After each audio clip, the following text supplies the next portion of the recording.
আউযু বিল্লাহি মিনাশ শাইতানির রাজিম। বিসমিল্লাহির রহমানির রহিম। আসসালাতু ওয়াসসালামু আলা নাবিয়িনা মুহাম্মদ ওয়া আলা আলিহি ওয়া সাহবিহি আজমাইন, আম্মা বাদ। এত বড় ছবি দিলে হবে? ছোট করে দেন, ছোট করে, অল্প একটু, শুধু আজকের পার্ট। এই তো, হ্যাঁ, এবার ঠিক আছে। আমি কতটুক 43 পর্যন্ত পড়বো? না, আমি কতটুক পড়বো আর কি। এখন আমার এটা বলেন যে আমি কতটুক দিয়ে থামবো? আচ্ছা, আচ্ছা, আমি দেখে নিচ্ছি, সরি। খালি খালি মানুষের প্রেশার দিচ্ছি। আমি দেখে নিচ্ছি, আমার কাছে খোলাই আছে। ওকে, আমরা আগে আমরা এক নজরে কোরআনটা থেকে সূরা ফাতিহার সারে নজুলটা দেখি, হ্যাঁ। তো এখানে বলছে যে তারতিব বিন নুজুল, মানে সারে নজুল আর কি, এটা আর একটা ভাষা। নাজিলের ধারাবাহিকতা, তারতিব মানে ধারাবাহিকতা। বলছে তথা কোন সূরার উপর পর নাজিল হয়েছে তার বিবেচনা এটা পঞ্চম সূরা। এর আগে সূরা আল মুদাসসির এবং পরে সূরা নাহাব নাজিল, সূরা আল লাহাব, সূরাতুল লাহাব নাজিল হয়েছে। তারপরে বলছে কি সূরা তারতিব ফিল মুসাফ, মানে মুসাফের মধ্যে এটা সিরিয়াল। এটা হচ্ছে নুজুল মানে নাজিল হওয়ার সিরিয়াল। আর এটা হচ্ছে মুসাফের সিরিয়াল। তো নাজিল হওয়ার সিরিয়াল এটা হচ্ছে 5 নাম্বার সূরা। আর মুসাফের সিরিয়াল এটা হচ্ছে 1 নাম্বার সূরা, একদম প্রথম সূরা। এই সূরা শুরুতে আনার কারণ হচ্ছে এই সূরাতে অল্প কথায় তুলে ধরা হয়েছে পুরো কোরআনের নির্যাস বা সার কথা। মাক্কি যুগের শুরুতে নাজিল হয়েছে এটা। এক নজরে ফাতিহা কিরকম? 1 নাম্বার সূরা, মাক্কি সূরা, আয়াত নাম্বার হচ্ছে 7। এটার অনেকগুলো নাম আছে আর কি। নামগুলো কি? ফাতিহাতুল কিতাব, উম্মুল কোরআন, আসা আস-সাবাউল মাসানি। নামের রহস্য কি? ফাতিহা মানে হচ্ছে শুরু, সূচনা, ও ফাতহা মানে ওপেন করার, শুরু। তারপরে হচ্ছে সূচনা, ভূমিকা। আর ফাতিহার 3টা নাম আছে। সূরা ফাতিহাতুল কিতাব বা কোরআনের সূচনা, কেননা কোরআন মজিদ শুরুই হয়েছে এই সূরা দিয়ে। উম্মুল কোরআন মানে কোরআনের মূল, কেননা গোটা কোরআনের মূল মেসেজ অল্প কথাতে এক জায়গায় আর জায়গা পেয়েছে, অল্প কথায় জায়গা পেয়েছে। আর 3 সাবা উল মাসানি বা বারবার পাঠ করার 7টা আয়াত। কেননা সূরা 7টা আয়াত, ফাতিহা 7টা আয়াত আছে। এগুলো নামাজে প্রতিবার পড়তে হয়, বারবার পড়তে হয়। মেজর থিম আল্লাহকে চেনা, তার প্রশংসা ও বরত্ব ঘোষণা করা, কেবল তারই গোলামি করা, তার দুয়ারেই হাত পাতা, দিন রাত তার কাছে সঠিক পথের দিশা চাওয়া। সূরার শুরু আর শেষের সম্পর্ক। শুরুতে রব হিসেবে আল্লাহ তার কাজ বা দায়িত্বের কথা জানিয়েছেন, সেটা হলো বিশ্ব জগৎ পরিচালনা করা ও বান্দার প্রয়োজন মেটানো। আর শেষে আব্দ বা বান্দা হিসেবে আমাদের দায়িত্ব ও কাজের কথা মনে করিয়ে দিয়েছেন, তা হলো কেবল তারই দাসত্ব করা। অন্য সূরার সাথে সম্পর্ক। সূরা আল ফাতিহার সাথে সম্পর্ক বিশেষ কোনো সূরার সঙ্গে নয়, বরং কোরআনের সবগুলো সূরার সঙ্গেই এর কিছু না কিছু সম্পর্ক আছে। মূলত সূরা ফাতিহার পর যে 113, বাকি 113টি সূরা যে সেগুলো সূরা ফাতিহারই বিস্তারিত ব্যাখ্যা। এই জন্যই নামাজে সূরা ফাতিহার সঙ্গে অন্য সূরা মিলিয়ে পড়তে হয়। শানে নজুল। কোরআন কিন্তু গতানুগতিক কোনো বই নয়। কোরআন হলো জীবনযাপনের প্রেসক্রিপশন। মানুষের এক এক দরকারে নেমে এসেছে এক এক সূরা। তো কোন দরকার, কি প্রেক্ষাপটে নাজিল হয়েছে এক একটা আয়াত, তার দলিল দস্তাবেজকেই বলা হয় শানে নজুল। প্রায় সবগুলো বিশুদ্ধ তাফসির ঘেটেও সূরা ফাতিহার এরকম কোনো শানে নজুলের সন্ধান মেলেনি। বোঝাই যাচ্ছে সূরা ফাতিহা বিশেষ কোনো উপলক্ষ নিয়ে নাজিল হয়নি, বরং ওটা মহান রবের পক্ষ থেকে মুসলিম উম্মার জন্য এক বিস্ময়কর উপহার। তবে হ্যাঁ, সূরা ফাতিহা যখন নাজিল হয় তখন মক্কার চালচিত্র ঘাটাঘাটি করলে কিছু ব্যাপার বুঝতে পারা যায়। যেমন তখন পবিত্র কাবা ঘরের আশেপাশে বিস্তর মূর্তি পূজা হতো। সূরা ফাতিহা আল্লাহ শুনিয়ে দিলেন তাওহীদের মর্মস্পর্শী ঘোষণা। আল্লাহ ছাড়া অন্য কাউকে ইবাদত চলবে না, কারো ইবাদত চলবে না। মূর্তি তো দূরের কথা থাক, অন্য কোনো বিশ্বাস বা মতবাদের পূজাও করা যাবে না। আবার ইসলামের ছায়াতলে আসায় তখন মুশরিকরা মুসলিমদের উপর অকথ্য নির্যাতন চালাচ্ছিল।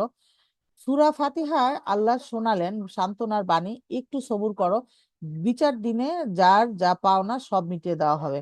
আর শেষমেশ সরল পথ চাইতে বলার মাধ্যমে সমগ্র মুসলিম জাতিকে তিনি গেঁথে দিলেন একই সুতোয়। আর তাই এটা আমাদের তাই একটাই পরিচয়, প্রত্যেকে সরল পথের অনুসারী, ঐক্যবদ্ধ জাতি, এক জাতি। সেগমেন্ট। আল্লাহ প্রথম অংশে আল্লাহ নিজের পরিচয় দিয়েছেন, আল্লাহ ও বান্দা। মাঝের অংশে আল্লাহ ও বান্দার মাঝে যে চুক্তি তা মনে করিয়ে দেওয়া হয়েছে বান্দা। শেষের অংশে তুলে ধরেছেন বান্দার পরিচয়। ফজিলত।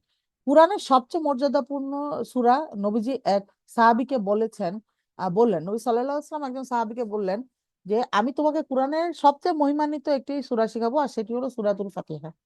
রোগের চিকিৎসা। রাসূল সাল্লাল্লাহু আলাইহি সাল্লাম বলেন যে সূরা ফাতিহা সমস্ত রোগের চিকিৎসা। উজ্জ্বল আলো। জিবরিল আলাইহিস সালামের সঙ্গে একদিন নবী সাল্লাল্লাহু আলাইহি সাল্লাম বসেছিলেন। এমন সময় আসমান থেকে একটি দরজা খোলার আওয়াজ শোনা গেল। এই দরজাটি আগে কখনো খোলা হয়নি। তখন ওটা দিয়ে নেমে এলেন এক ফেরেশতা, নবীজিকে সালাম দিয়ে বললেন, হে আল্লাহ নবী সাল্লাল্লাহু আলাইহি সাল্লাম, দুটো আলোর সংবাদ গ্রহণ করুন। এই দুটো আলো আপনাকে দেওয়া হয়েছে, আপনার আগের কোনো নবীকে দেওয়া হয়নি। একটি হলো সূরা ফাতিহা, অন্যটি হলো সূরা বাকারার শেষের কয়েকটি আয়াত। ওখান থেকে একটি হরফ পাঠ করলেও বিনিময়ে আপনাকে প্রতিদান দেওয়া হবে।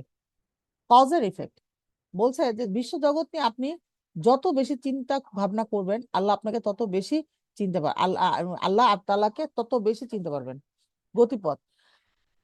আল্লাহর ক্ষমতা ও অনুগ্রহের স্বীকৃতি। আল্লাহ বিশ্ব জগতের অধিপতি, রাজা ধীরাজ।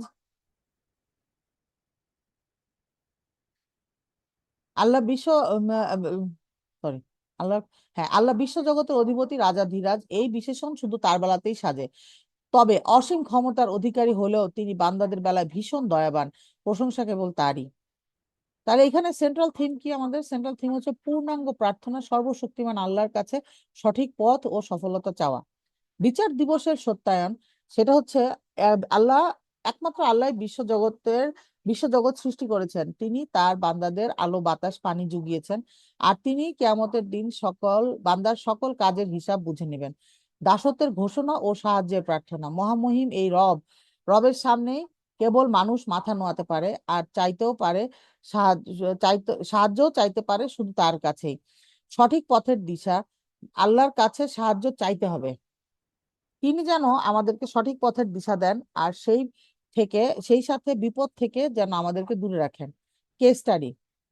সূরা ফাতিহা গোটা মানব জাতিকে তিন দলে ভাগ করা হয়েছে। সঠিক পথপ্রাপ্ত, এদের জ্ঞান আছে এবং সেই অনুযায়ী কাজ করে। নবী রাসূল করে কাজও করে নবী রাসূল, সিদ্দিক, শহীদ এবং সৎ বান্দাগণ এরা। তারপরে কি বলছে যে আল্লাহর গজব প্রাপ্ত, যাদের জ্ঞান আছে কিন্তু সে অনুযায়ী কাজ করে না, ইহুদিরা এই দলের আওতায়। পথভ্রষ্ট, এরা টুকটাক ধর্মকর্ম করে কিন্তু সেটা জ্ঞানের ভিত্তিতে নয়, মানে আমল আছে কিন্তু ইলম নেই। পথভ্রষ্টদের সবচেয়ে ভালো উদাহরণ হচ্ছে খ্রিস্টানরা। আল্লাহ কোরআনে অসংখ্য ঘটনার মাধ্যমে বারবার আমাদের সামনে এই তিন দলের পরিচয় স্পষ্ট করেছেন। এখন আমাদের কাজ হলো সেই সব ঘটনা গভীরভাবে ভেবে দেখা, আমাদের মধ্যে অভিশপ্ত ইহুদিদের স্বভাব ঢুকে পড়ছে কিনা। খ্রিস্টানদের মতো আমরাও ইলম ছাড়াই আমলে নিজেদেরকে কামিল ভাবছি কিনা, এসব খতিয়ে দেখা। অন্যদিকে সঠিক পথের অনুসারী আমাদের প্রিয় নবী সাল্লাল্লাহু আলাইহি ওয়াসাল্লাম, নূহ আলাইহি ওয়াসাল্লাম, ইব্রাহিম এবং মুসা এবং অন্যান্য নবী আলাইহিমুসসালাম। এছাড়াও সঠিক পথ পেয়েছেন লুকমান এবং আসহাবে কাহাফের যুবকরা। তাদের এই ঘটনা নিয়েও নিবিড় গবেষণা করে দেখতে হবে আদতে আমরা কতটুকু তাদের অনুসারী হতে পারলাম। ওভারভিউ হচ্ছে সূরা আল্লাহর নামে শুরু না করলে কোনো কাজই পূর্ণতা পায় না। দুই হচ্ছে জগতের যত প্রশংসা বাক্য আছে সবটুকু আল্লাহর জন্য, যিনি সৃষ্টি করেছেন বিশ্বজগৎ। তিন, সমস্ত সৃষ্টির প্রতি তার অফুরান ভালোবাসা। ভালোবাসেন বলে আল্লাহ ভালোবাসেন বলে বান্দা যা ইচ্ছে তাই করবে তা নয়। বিচার দিনের ন্যায় অন্যায় কাজের শাস্তিও দেবেন তিনি। তাকে রব হিসেবে চেনার পর প্রথম কাজ তার দাসত্ব করা। যিনি সৃষ্টি করেছেন তিনি সর্বোত্তম পথ প্রদর্শক। তার কাছেই তার কাছেই সঠিক পথের দিশা চাইতে হবে।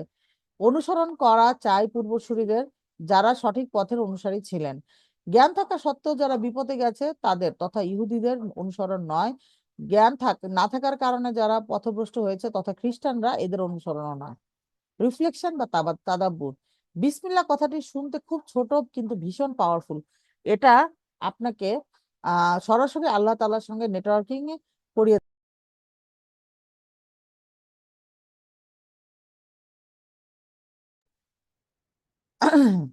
কোনো কাজের শুরুতে বিসমিল্লাহ বলা মানে কাজটি এখন আর আপনার একার নয়, বরং আপনার সাহায্যে এগিয়ে আসবেন আল্লাহ নিজেই। তখন বসে না থেকে এগিয়ে আসবেন ফেরেশতারাও। এখানেই শেষ নয়, বিশ্ব জগতের সবকিছু আপনার কাজটি বেগবান করতে হয়ে উঠবে তৎপর। এছাড়া বিসমিল্লাহ বলে কোনো সাধারণ দুনিয়াবি কাজ শুরু না করলেও তথা তার নেক আমলের খাতায় জমা হতে থাকবে। সূরা ফাতিহা আমাদেরকে দুয়ার আদব শিখায়। বান্দা যখন দুয়া করবে তখন শুরুতে দয়ালু রব মালিকের প্রশংসা করবে, তার সুন্দর নাম ধরে ডেকে তার কাছে চাইবে। তাকে ডাকবে ভয় আর আশা নিয়ে। দোয়াতে শুধু ভালো বিষয়ই চাইবে না, মন্দ জিনিস থেকে মুক্তি পাবার জন্য দোয়া করবে। সূরা ফাতিহায় আমাদেরকে সঠিক পথ চাইতে বলা হয়েছে। এখন সঠিক পথ মানে আসলে কি? সহজ উত্তর ইসলাম, কিন্তু এর অন্য একটি দিকও আছে। সঠিক পথ মানে সকল ব্যাপারে সঠিক সিদ্ধান্ত নেবার ক্ষমতা। ধরুন আপনি একটা কিছু করতে বেশ খটকায় পড়ে গেছেন, কাজটা করা ঠিক হবে কি হবে না ভাবতে ভাবতে দিশেহারা। ওই সময় আমাকে সঠিক পথ দেখাও, এই ছোট্ট দোয়াটি আপনার জন্য আধার আলো, আধার রাতে মশাল নিয়ে হাজির হবে, মশাল হয়ে হাজির হবে। আপনি পরিষ্কার বুঝতে পারবেন কাজটা করা আদৌ ঠিক হচ্ছে কিনা। তাই যে কোনো সিদ্ধান্ত নেবার আগে একবার হলেও পড়ে নিন সূরা আল ফাতিহা। আল্লাহ শব্দটি ইলাহ থেকে এসেছে। ইলাহ মানে এমন এক সত্তা যার দাসত্ব করে সবকিছুই এবং যার ইবাদত করে সমস্ত সৃষ্টি। আল্লাহু কিছু শব্দ জানতেই হয়। আর রহমান, আর রহিম, ইবাদাতুন, এগুলোর অর্থগুলো আর কি। আর রহমান ও রহিম দুটো শব্দই রেহেম থেকে এসেছে। রেহেম মানে রহমা আর কি। রহমা রেহেম মানে হচ্ছে মায়ের গর্ভ। মা তার গর্ভ ধারণ করেন বলেই সন্তানদেরকে এত ভালোবাসেন। তারপরে কি বলছে যে এখানে এখান থেকে শব্দ দুটোর অর্থ দয়া, করুণা, ভালোবাসা। তবে রহমান বলতে সাধারণ অর্থ ভালোবাসা বোঝায়, যেটা ক্ষণস্থায়ী ও সকলের জন্য সৃষ্টি। আব্দুল্লাহ ইবনে আব্বাস রাদিয়াল্লাহু আনহু বলেন, আল্লাহ সুবহানাহু ওয়া তাআলা রহমান এ নামটি দুনিয়ার বেলায় প্রযোজ্য, মানে দুনিয়াতে তিনি কাউকেই করুণা থেকে দূরে ঠেলে দেন না। একজন কখনোই দূরে ঠেলে দেন না। একজন মুমিনকে যেমন রিজিক দেন, বাতাস, অক্সিজেন, খাবার পানি, একজন কাফিরকেও তিনি এসব নিয়ামত ভোগ করার সুযোগ দেন। কিন্তু পরকালে আর রহমান গুণটি প্রকাশ করবেন না, মানে অবাধ্য মুশরিক কাফিরদের জন্য সেদিন কোনো দয়া ভালোবাসার ছিটাফোঁটাও থাকবে না। রাহিম বলতে তিনি বিশেষ রকমের ভালোবাসা বোঝাচ্ছেন, যেটা চিরস্থায়ী, কেবল মুমিন বান্দাদের জন্য। আব্দুল্লাহ ইবনু আব্বাস রাদিয়াল্লাহু আনহু বলেন, আল্লাহ তাআলার রাহিম নামটি পরকালের বেলায় প্রযোজ্য। তার মানে পরকালে কেবল মুমিন বান্দারাই করুণা ও ভালোবাসা পেয়ে ধন্য হবেন। ইবাদত মানে আনুগত্য করা, শুধু আনুগত্য নয়, বরং অতি বিনয় ও ভক্তির সাথে আনুগত্য। আল্লাহ যা করতে বলবেন বিনয় বাক্য বিনা বাক্যে তা মেনে নেওয়াকেই সত্যিকারের ইবাদত বলে। সূরা আল বাকারা, সূরা আল বাকারা এইটা হচ্ছে যে মানে সিরিয়াল, যে শানের নাজিলের ধারাবাহিকতায় এটা হচ্ছে কি আমাদের আম,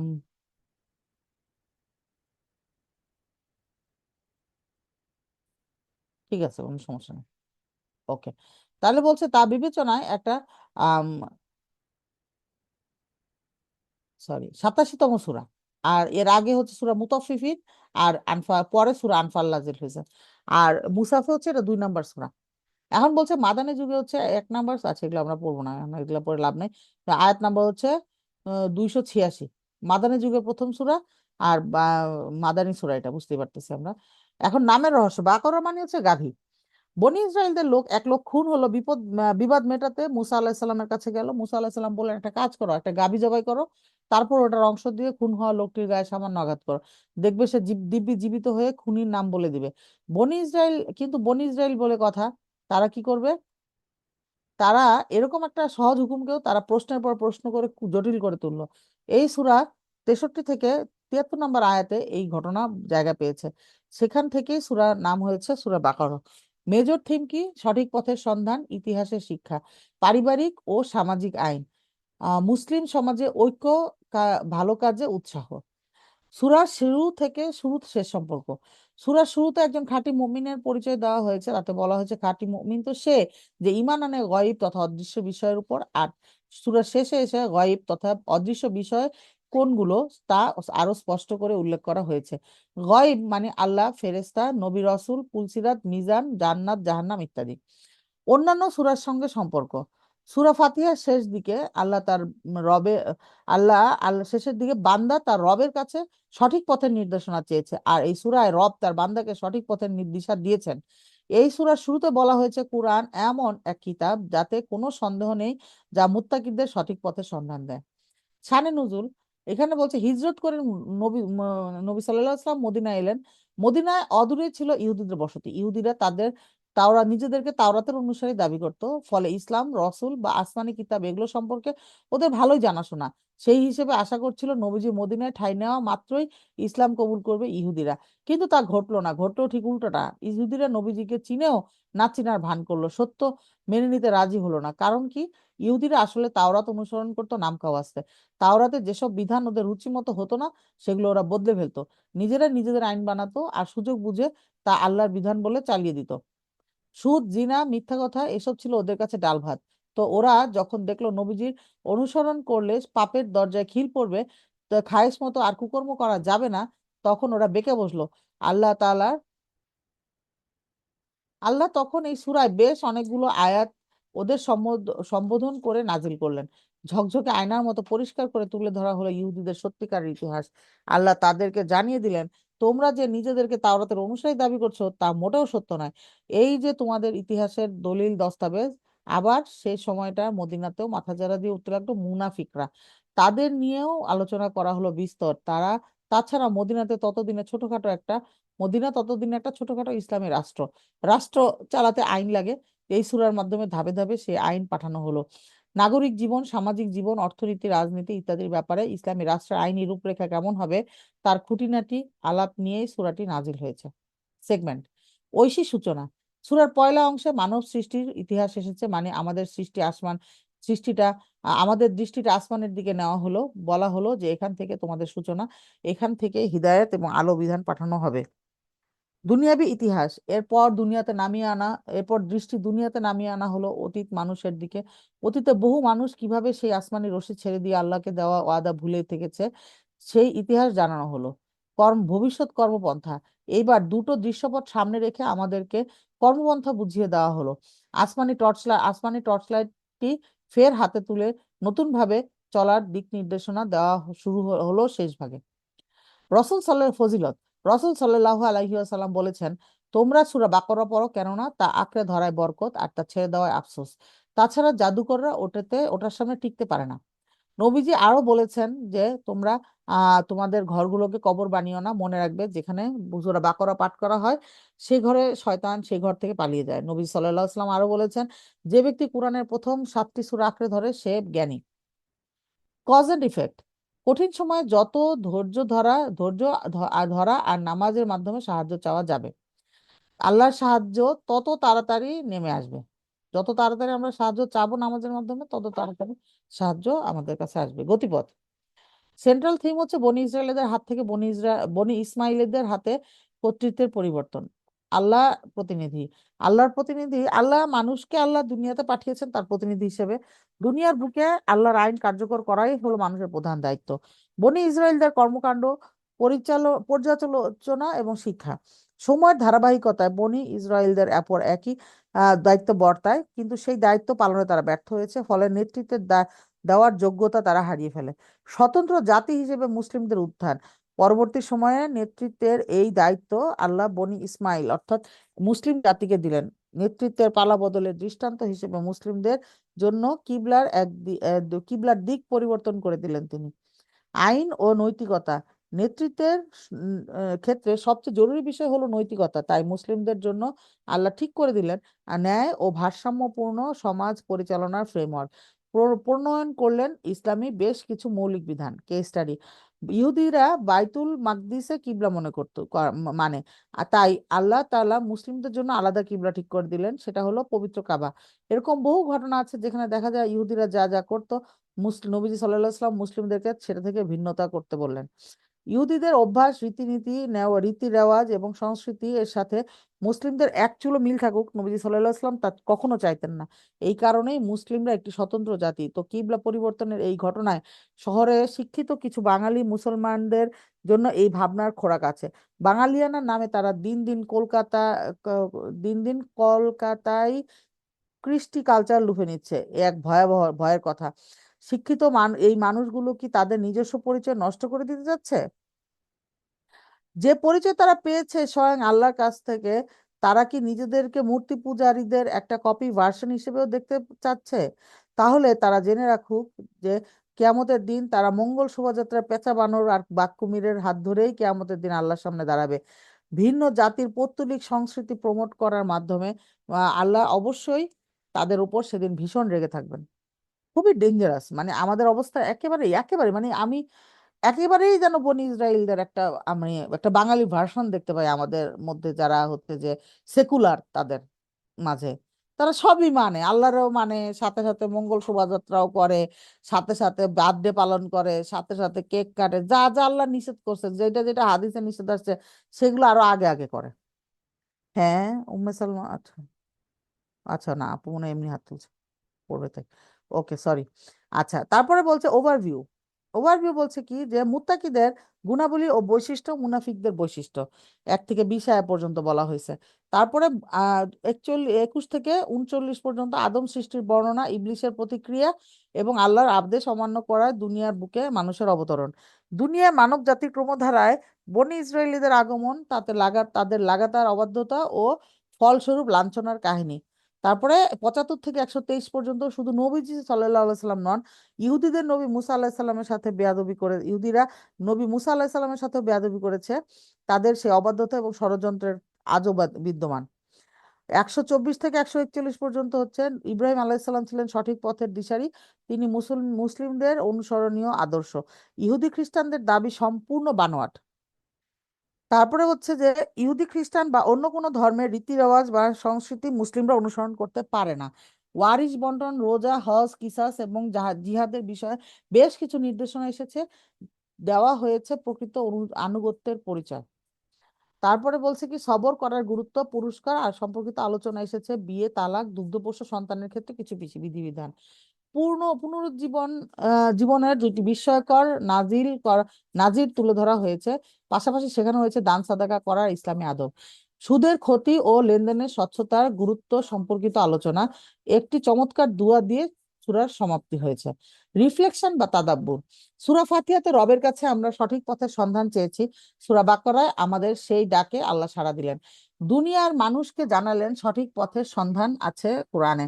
তবে একটা কথা, কোরআন ঢালাও ভাবে সবাইকে সঠিক পথ দেখাবে না। কোরআনের সাথে যার আচরণ যেমন, কোরআনও তাকে ঠিক ততটুকুই পথ দেখাবে। যারা কোরআন পড়ে অহংকার করে, সব জানতা একটা ভাব নিয়ে, তারা নির্ঘাত সঠিক পথ থেকে বঞ্চিত হবে। কিন্তু যারা কোরআন পড়বে বিনয়ের সাথে, হিদায়াত প্রত্যাশী হয়ে, কোরআন তার জন্য আলো ঝলমলে হয়ে উঠবে। ঠিক এজন্য এই সূরার 2য় আয়াতে বলা হয়েছে কোরআন পথ দেখায় মুত্তাকিদের। মানুষ মাত্রই ভুল করবে, পা পিছলাবে, এটাই স্বাভাবিক, কিন্তু ভুল করার পরে আমাদের প্রতিক্রিয়া কেমন হয় সেটাই দেখবার বিষয়। সেটাই প্রমাণ করবে রবের সাথে আমাদের সম্পর্কটা কেমন। আমরা তাজকিয়াতুন নফসে পড়লাম, এই জিনিসটা আমার খুব ভালো লাগছে যে এখন এত সুন্দর কানেক্ট হচ্ছে সবকিছু কোরআনের সাথে। দেখেন ওইখানেও আমরা পড়ে আসছিলাম না যে আমরা কেমন রিয়েক্ট করব, রিয়েকশনটা আমাদের উপরে। পরীক্ষা আসবে, আমরা খুশি হব, আমাদের উপরে আল্লাহর বালা মুসিবত আসবে, সবকিছুর উপরে আমাদের রিয়েকশনটা কিন্তু আমাদের কন্ট্রোলে। এটা এখানেও বলছে, দেখছেন যে যে আমাদের প্রতিক্রিয়া কেমন হয় সেটার উপর ডিপেন্ড করবে আল্লাহর সাথে আমাদের সম্পর্ক। আমরা সেখানেও পড়ে আসছি যে আল্লাহ তার সাথে তেমন, আল্লাহ সম্পর্কে একটা বান্দার ধারণা যেমন সেরকম। তো এই জন্য এই জিনিসগুলো আলহামদুলিল্লাহ, মানে কোনো নলেজই আসলে বাদ যায় না। তারপর বলছে কি যে এই ব্যাপারটা বোঝাবার জন্যই আদম আলাহিসাল্লামের ঘটনা সূরা বাকারার গোড়াতেই আনা হয়েছে। এটা আমাদের জন্য একটা শক্তিশালী রিমাইন্ডার যে জগতের সেরা মানুষের দ্বারাও ভুল হয়েছে, তাই আমরাও ভুল করব, কিন্তু ভুল হবার পরে যারা গোয়ার্তুমি করেনি, ভুলটা আঁকড়ে ধরে থাকেনি, বরং শাস্তির ভয়ে বিনয়ে গলে পড়েছে, এত এত তওবা করেছে, তাদের ভুলের চাইতেও তওবার ওজন অনেক বেশি হয়ে গিয়েছিল। ঠিক বিপরীতেই ছিল ইবলিস ও ফিরআউন। তারা খুবই জোরের সাথে সত্যকে প্রত্যাখ্যান করেছে, সত্যকে চেনার পরেও মুখ ফিরিয়ে নিয়েছে। কারণ একটাই, তাদের ঔদ্ধত্য, বিচ্ছিরি অহংকার। ফলে সঠিক পথ ও তাদের মাঝে ইস্পাত কঠিন দেয়াল তৈরি হয়ে গেছে, আর তাদের সর্বশেষ ঠিকানাও হয়েছে জাহান্নাম। হ্যাঁ, অহংকারের পরিণতি এমনই। কিছু শব্দ জানতেই হয়, সেটা কি খলিফা, আর এটা কি তাকওয়া। তারপরে বলছে যে কিছু মানুষ, পৃথিবীতে মানুষ সৃষ্টির আগে আল্লাহ ফেরেশতাদের বললেন আমি দুনিয়াতে খলিফা, প্রতিনিধি পাঠাবো। কিন্তু দুঃখের কথা হলো খলিফা এই শব্দটি আমাদের অর্থ ঠিকঠাক জানা নেই, গোড়াতেই গলদ। এই জন্য আমরা কাপড় সেলাই করার দর্জিকে বানিয়েছি খলিফা। গাঁও গ্রামে আবার এলাকায় মাতব্বরকেও অনেকে খলিফা রাখতে দেখা যায়। আফসোস, খলিফার মতো একটি ওজনদার শব্দকে আমরা এভাবে নষ্ট করে ফেললাম। অথচ খলিফা হলেন যারা মানুষের মধ্যে বিচার ফয়সালা করার ক্ষেত্রে আল্লাহর প্রতিনিধিত্ব করবেন, তারাই হুকুম মতো বিচার ফয়সালা করবে। এতে বোঝা গেল আমরা নিজেদেরকে কখনোই আল্লাহর খলিফা তখনই আল্লাহর খলিফা পরিচয় দিতে পারবো যখন দুনিয়াতে তার হুকুম এবং খিলাফত প্রতিষ্ঠার আমাদের মধ্যে থাকবে। খলিফার আরেকটি অর্থ আছে দেখভালকারী, অর্থাৎ আল্লাহর সৃষ্টি কোনো কিছু যেন নষ্ট না হয় তা দেখে শুনে রাখার দায়িত্ব আল্লাহ মানুষকে দিয়েছেন। সুতরাং সেই ব্যাপারেও আমাদেরকে সতর্ক থাকতে হবে। তাকওয়া এই শব্দটি এসেছে তকি থেকে। তকি শব্দের অর্থ হচ্ছে নিজেকে বাঁচিয়ে যে চলে। ঘোড়ার খুরের নিচে যে লোহার একরকম চাকতি বসানো হয় সেটাকে বলা হয় নাল। সেই তার যখন তুমুল বেগে ছুটে চলে তখন পায়ের তলায় অনেক সময় কাটা, নুড়ি, পাথর, বরইয়ের আটি এরকম জিনিস পড়তে পারে, তাতে ঘোড়ার পায়ের তলা কেটে যায়, মারাত্মক জখম হয়। কিন্তু লোহার ওই নাল পরানো থাকা অবস্থায় কখনো এরকম ভয় থাকে না। আর যখন নাল পরানো থাকে না খুরে, তখন খালি থাকে, তখন ঘোড়াকে বলা হয় ত্বকী। কেননা ঘোড়াটি তখন খুব সাবধানী হয়ে দেখে শুনে পথ চলতে হয়। আর ত্বকী থেকে আসছে তাকওয়া। তার মানে মুমিন যখন দুনিয়ার জীবন যাপন করবে তখন ওই নালবিহীন ঘোড়ার মতোই সাবধানী হবে। এমন ভাবে পথ চলবে যেন গুনাহের আঁচড় তার অন্তরে না লাগে। এমন ভাবে এভাবে গুনাহ থেকে দূরে থাকার মাধ্যমে নিজেকে জাহান্নামের আযাব থেকে বাঁচাবার নামই হচ্ছে তাকওয়া। আলহামদুলিল্লাহ। আচ্ছা, এরপরে হচ্ছে আমরা কোরআনে চলে যাচ্ছি।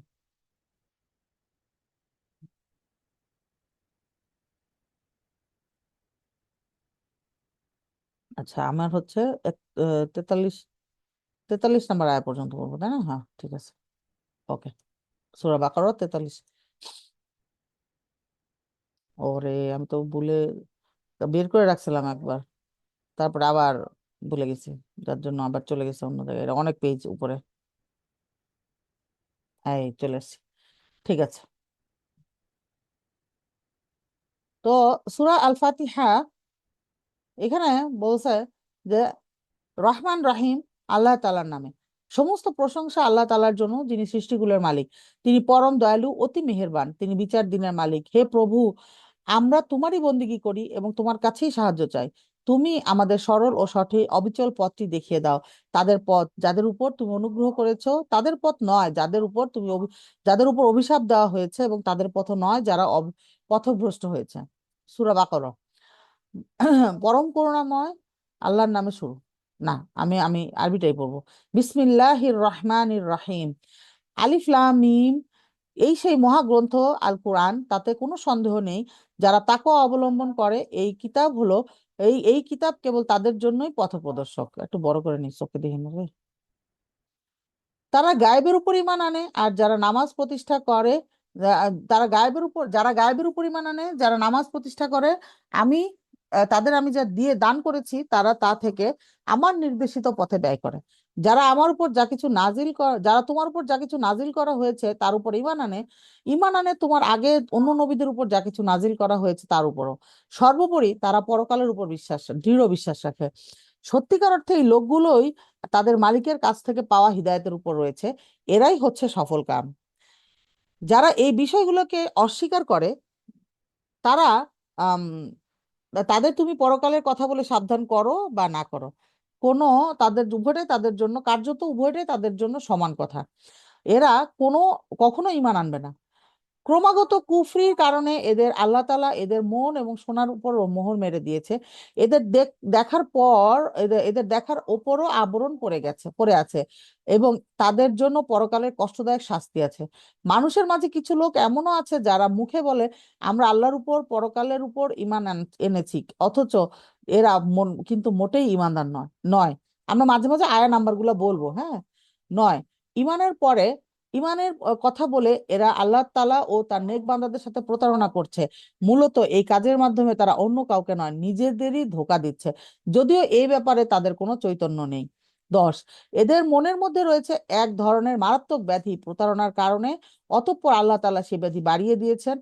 এদের জন্য রয়েছে পীড়াদায়ক আযাব, কেননা তারা মিথ্যা বলেছিল। তাদের যখন বলা হয় যে তোমরা এই শান্তিপূর্ণ জমিনে অশান্তি ও বিপর্যয় সৃষ্টি করো না, তখন তারা বলে না, আমরাই তো হচ্ছে বরং সংশোধনকারী। জেনে রাখো, এরাই হচ্ছে আসল বিপর্যয় সৃষ্টিকারী, কিন্তু এরা এই বিষয়টা বোঝে না। তাদেরকে যখন বলা হয় অন্য লোকেরা যেমন ঈমান এনেছে আমরাও, তোমরাও তেমনি ভাবে ঈমান আনো, তখন তারা বলে, হে নবী, তুমি কি চাও আমরাও আম, আমরাও নির্বোধ লোকেদের মতো ঈমান আনি? জেনে রাখো, আসলে আসল নির্বোধ তো হচ্ছে এরা নিজেরাই, যদিও এরা এই কথাটা জানে না। মুনাফিকদের অবস্থা হচ্ছে, তারা যখন ইমানদারদের সাথে মিলিত হয় তখন বলে আমরা ঈমান এনেছি, আবার যখন একাকী তাদের শয়তানদের সাথে মিলিত হয় তখন বলে আমরা অবশ্যই তোমাদের সাথে আছি, ঈমানের কথা বলে ওদের সাথে আমরা ঠাট্টা করছিলাম মাত্র। মূলত আল্লাহ তাআলাই এদের সাথে ঠাট্টা করে যাচ্ছেন। আল্লাহ তাআলা তাদের অবকাশ দিয়ে রেখেছেন, তারা তাদের বিদ্রোহের উদ্ভ্রান্তের ন্যায়, তারা তাদের বিদ্রোহে উদ্ভ্রান্তের ন্যায় ঘুরে বেড়াচ্ছে। এরা জেনে বুঝে হিদায়েতের বিনিময়ে গুমরাহি কিনে নিয়েছে। তাদের এই ব্যবসাটা কিন্তু মোটেই লাভজনক হয়নি, এবং এরা সঠিক পথের অনুসারীও নয়। 17, এদের উদাহরণ হচ্ছে সেই হতভাগ্য ব্যক্তির মতো যে অন্ধকারে আগুন জ্বালাতে চাইলো, যখন তা গোটা পরিবেশকে আলোকোজ্জ্বল করে দিল, তখন হঠাৎ করে আল্লাহ তাআলা তাদের কাছ থেকে আলোটুকু ছিনিয়ে নিলেন এবং তাদের তিনি এমন অন্ধকারে ফেলে রাখলেন তারা কিছুই দেখতে পাচ্ছে না। 18, এদের অবস্থা হচ্ছে এরা কানেও শোনে না, চোখেও দেখে না, মুখ দিয়ে কথাও বলতে পারে না, এরা সঠিক পথের দিকেও ফিরে আসবে না। অথবা এদের উদাহরণ হচ্ছে আসমান থেকে নেমে আসা বৃষ্টির মতো, এর মাঝে রয়েছে অন্ধকার, মেঘের গর্জন ও বিদ্যুতের চমক। বিদ্যুতের গর্জন ও মৃত্যুর ভয়ে এরা নিজেদের কানে নিজেদের আঙুল ঢুকিয়ে রাখে। আল্লাহ তাআলা কিন্তু কাফিরদের সকল দিক থেকেই ঘিরে রেখেছেন। মনে হয় এখনই বিদ্যুৎ এদের চোখকে নিষ্প্রভ করে দিবে। এই অবস্থায় আল্লাহ তাআলা যখন এদের জন্য একটু আলো জ্বালিয়ে দেন, তখন এরা তার মধ্যে চলতে থাকে। আবার যখন তিনি তাদের ওপর অন্ধকার চাপিয়ে দেন, তখন এরা একটু থমকে দাঁড়ায়। অথচ আল্লাহ তাআলা চাইলে তাদের শোনার ও দেখার ক্ষমতা ছিনিয়ে নিতে পারতেন। নিশ্চয়ই আল্লাহ তাআলা সবকিছুর উপর ক্ষমতাবান।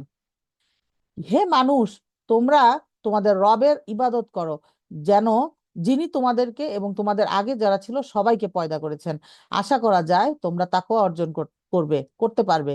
তিনি সেই মহান রব, যিনি জমিনকে তোমাদের জন্য শয্যা বানালেন, আসমানকে বানালেন ছাদ, এবং আসমান থেকে পানি পাঠালেন, যা তা দিয়ে তিনি নানা প্রকারের ফলমূল উৎপাদন করে তোমাদের জীবিকার ব্যবস্থা করলেন। অতঃপর তোমরা জেনে বুঝে এসব কাজে কাউকে আল্লাহর সমকক্ষ বানিও না। আমি তোমার আমার 23, আমি আমার বান্দার উপর যে কিতাব নাজিল করেছি তার সত্যতার ব্যাপারে যদি তোমরা কোনো সন্দেহে থাকো, তাহলে যাও তার মতো করে একটি সূরা তোমরা রচনা করে নিয়ে এসো। আল্লাহ তাআলা ছাড়া তোমাদের আর যেসব বন্ধু বান্ধব রয়েছে, প্রয়োজনে তাদেরও ডাকো, যদি তোমরা সত্যবাদী হও। আর যদি তোমরা যদি তা না করতে পারো, এবং এটা জানা কথাই যে তোমরা কখনোই তা পারবে না, তাহলে তোমরা জাহান্নামের সেই কঠিন আগুনকে ভয় করো, যার ইন্ধন হবে মানুষ ও পাথর। সেটা প্রস্তুত করে রাখা হয়েছে তাদের জন্য যারা আল্লাহকে অস্বীকার করে। যারা এই কিতাবের উপর ঈমান এনেছে এবং নেক আমল করেছে, হে নবী, তুমি সুসংবাদ দাও। তাদের জন্য রয়েছে এমন এক জান্নাত যার নিচ দিয়ে ঝর্ণাধারা প্রবাহিত হতে থাকবে। যখনই তাদের জান্নাতের কোনো একটি ফল দেওয়া হবে, তখনই তারা বলবে, এই ধরনের ফল তো ইতিপূর্বেও আমাদের দেওয়া হয়েছিল। তাদের মূলত এই ধরনের জিনিসই সেখানে দেওয়া হবে।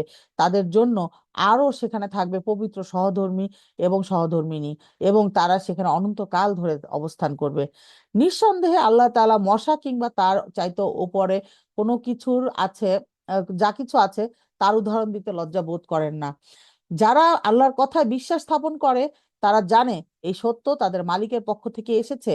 আর যারা আগেই সত্য অস্বীকার করেছে, একে না মানার অজুহাত দিতে গিয়ে তারা বলে, আহ আল্লাহ তাআলা এই উদাহরণ দ্বারা কি বোঝাতে চান? আসলে একই জিনিস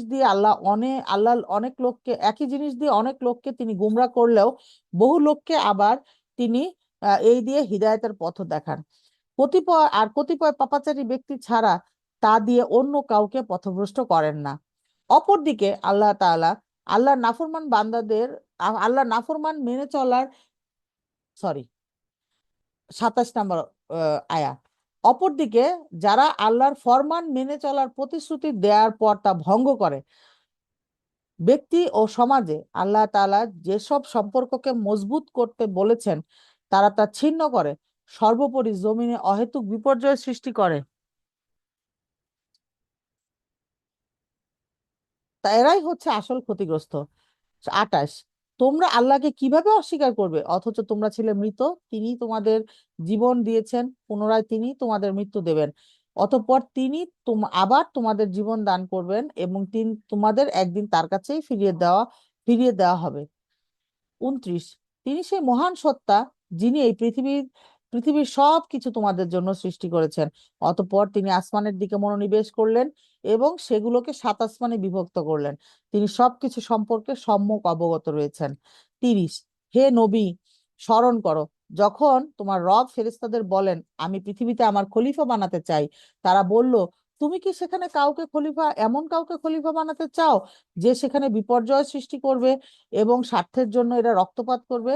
আমরাই তো তোমার প্রশংসা সহকারে তোমার তসবিহ পড়ছি এবং প্রতিনিয়ত তোমার পবিত্রতা বর্ণনা করছি। তিনি বললেন আমি যা জানি তোমরা তা জানো না। আল্লাহ তাআলা অতঃপর আদমকে প্রয়োজনীয় সব জিনিসের নাম শিখিয়ে দিলেন। পরে তিনি সেগুলো ফেরেশতাদের কাছে পেশ করে বললেন তোমরা যদি তোমাদের আশঙ্কার ব্যাপারে সত্যবাদী হও তাহলে তোমরা আমাকে এই নামগুলো বলো তো। ফেরেশতারা বলল হে আল্লাহ তুমি পবিত্র, আমাদের তো এর বাইরে আর কিছুই জানা নেই যা তুমি আমাদের শিক্ষা দিয়েছো। তুমি একমাত্র জ্ঞানী, একমাত্র কুশলী। আল্লাহ তাআলা এবার আদমকে বললেন তুমি তাদের কাছে তাদের নামগুলো বলে দাও। অতঃপর আদম তাদের সামনে তাদের নামগুলো বলে দিল। তখন আল্লাহ তাআলা বললেন আমি কি তোমাদের বলিনি যে আমি আসমান ও জমিনের যাবতীয় যা সম্পর্কে জানি এবং তোমরা যা কিছু প্রকাশ করো আর যা কিছু গোপন করো আমি তাও জানি।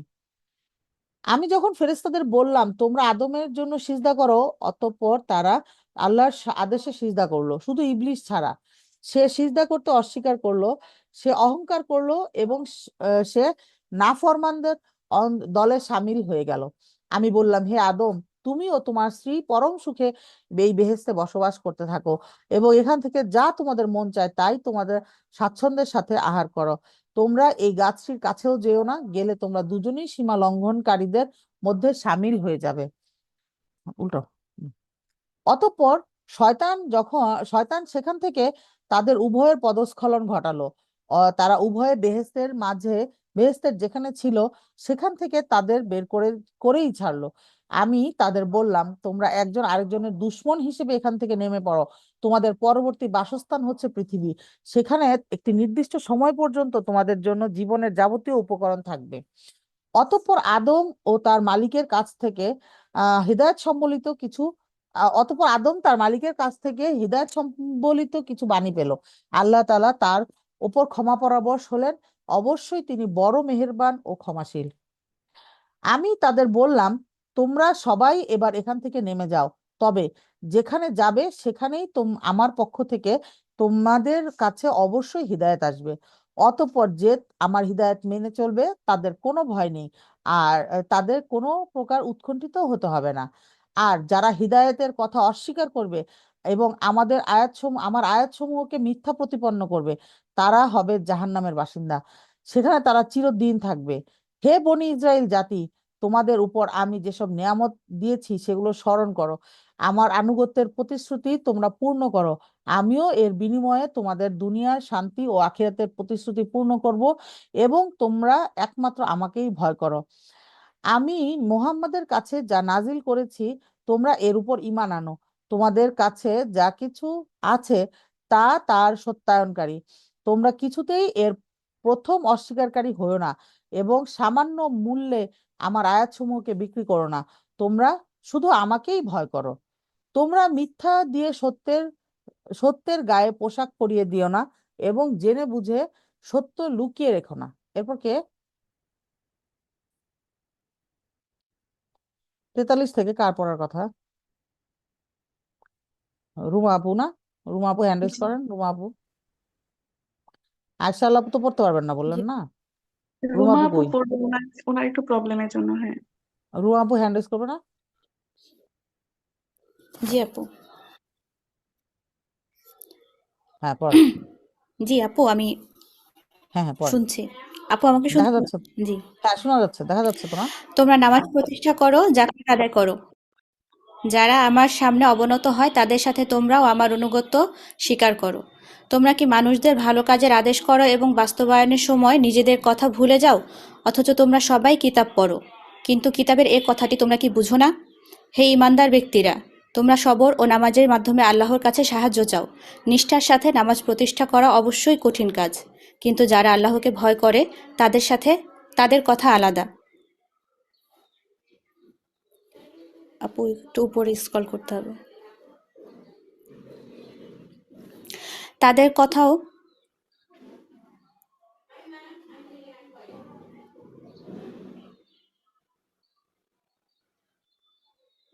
কত আয় আপু?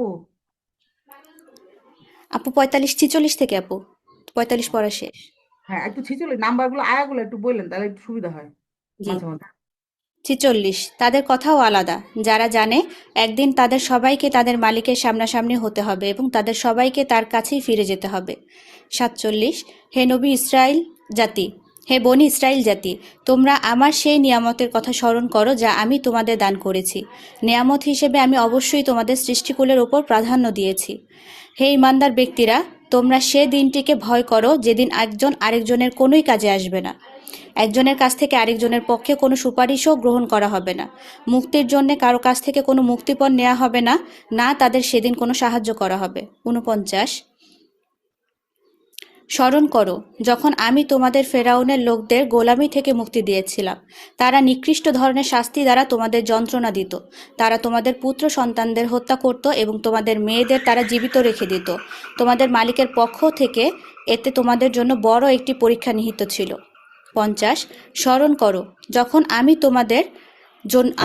তোমাদের জন্য সমুদ্রকে বিভক্ত করে দিয়েছিলাম, অতঃপর আমি তোমাদের সমূহ মৃত্যুর হাত থেকে বাঁচিয়ে দিয়েছিলাম এবং আমি ফিরাউন ও তার দলবলকে সমুদ্রে ডুবিয়ে দিয়েছিলাম, আর তা তো তোমরা নিজেরাই প্রত্যক্ষ করেছিলে। 51। স্মরণ করো যখন মূসাকে আমি বিশেষ কাজের জন্য 40 রাত সময় নির্ধারণ করে দিলাম। তারপর তোমরা একটি বাছুরকে মাবুদ রূপে গ্রহণ করে নিলে। আসলে তোমরা ছিলে বড়ই জালেম। এরপর আমি তোমাদের ক্ষমা করে দিয়েছি, আশা করা গিয়েছিল তোমরা কৃতজ্ঞতা আদায় করবে। 53। স্মরণ করো যখন আমি মূসাকে কিতাব ও ন্যায় অন্যায়ের পরোপকারী মানদণ্ড দান করেছি, আশা করা গিয়েছিল তোমরা হিদায়তের পথে চলতে পারো।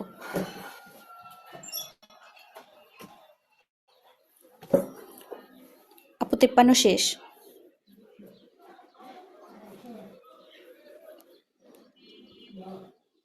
এই 54 তো দেওয়া হয়েছে, দেখা যাচ্ছে না? আপু এটা উপরে। হ্যাঁ, দেখা যাচ্ছে না? 54 তো দেওয়া আছে জি আপু। স্ক্রিনে। আরো স্মরণ করো মুসা যখন তার নিজ লোকদের বলল, হে আমার জাতি, তোমরা আমার অবর্তমানে বাছুরকে মাবুদ হিসেবে গ্রহণ করে অবশ্যই নিজেদের উপর বড় রকমের জুলুম করেছো। এজন্যে অবিলম্বে তোমরা তোমাদের সৃষ্টিকর্তার দরবারে তাওবা করো এবং তোমাদের নিজেদের সেরেকে অভিশপ্ত নফসমূহ হত্যা করো। এর মাঝেই সৃষ্টিকর্তার কাছে তোমাদের জন্য কল্যাণ রয়েছে। অতঃপর আল্লাহ তাআলা তোমাদের উপর ক্ষমা পরবশ হলেন। অবশ্যই তিনি ক্ষমাশীল ও অনুগ্রহকারী। তোমরা যখন বলেছিলে, হে মূসা, আমরা আল্লাহকে প্রত্যক্ষভাবে না দেখলে কখনো তার উপর ঈমান আনব না, তখন এ দৃষ্টতার শাস্তি হিসেবে মুহূর্তের মধ্যেই বজ্র সম এক গজব তোমাদের উপর নিপতিত হলো, আর তোমরা তার দিকে চেয়েই থাকলে। অতঃপর তোমাদের এই মৃত্যুর পর আমি তোমাদের পুনরায় জীবন দান করলাম, আশা করা গিয়েছিল তোমরা আমার কৃতজ্ঞতা আদায় করবে। 57। আমি তোমাদের উপর মেঘের ছায়া দান করেছিলাম। মান ও সালওয়া নামক খাবার আমি তোমাদের উপর পাঠিয়েছিলাম। আমি বলেছিলাম, সেসব পবিত্র খাবার তোমরা খাও যা আমি তোমাদের দিয়েছি। নিয়ামত অবজ্ঞা করে তারা আমার উপর কোনো জুলুম করেনি, বরং এর দ্বারা তারা নিজেরাই নিজেদের উপর জুলুম করেছে। 58। যখন আমি তোমাদের বলেছিলাম, তোমরা এই জনপদে ঢুকে পড়ো এবং তোমরা তার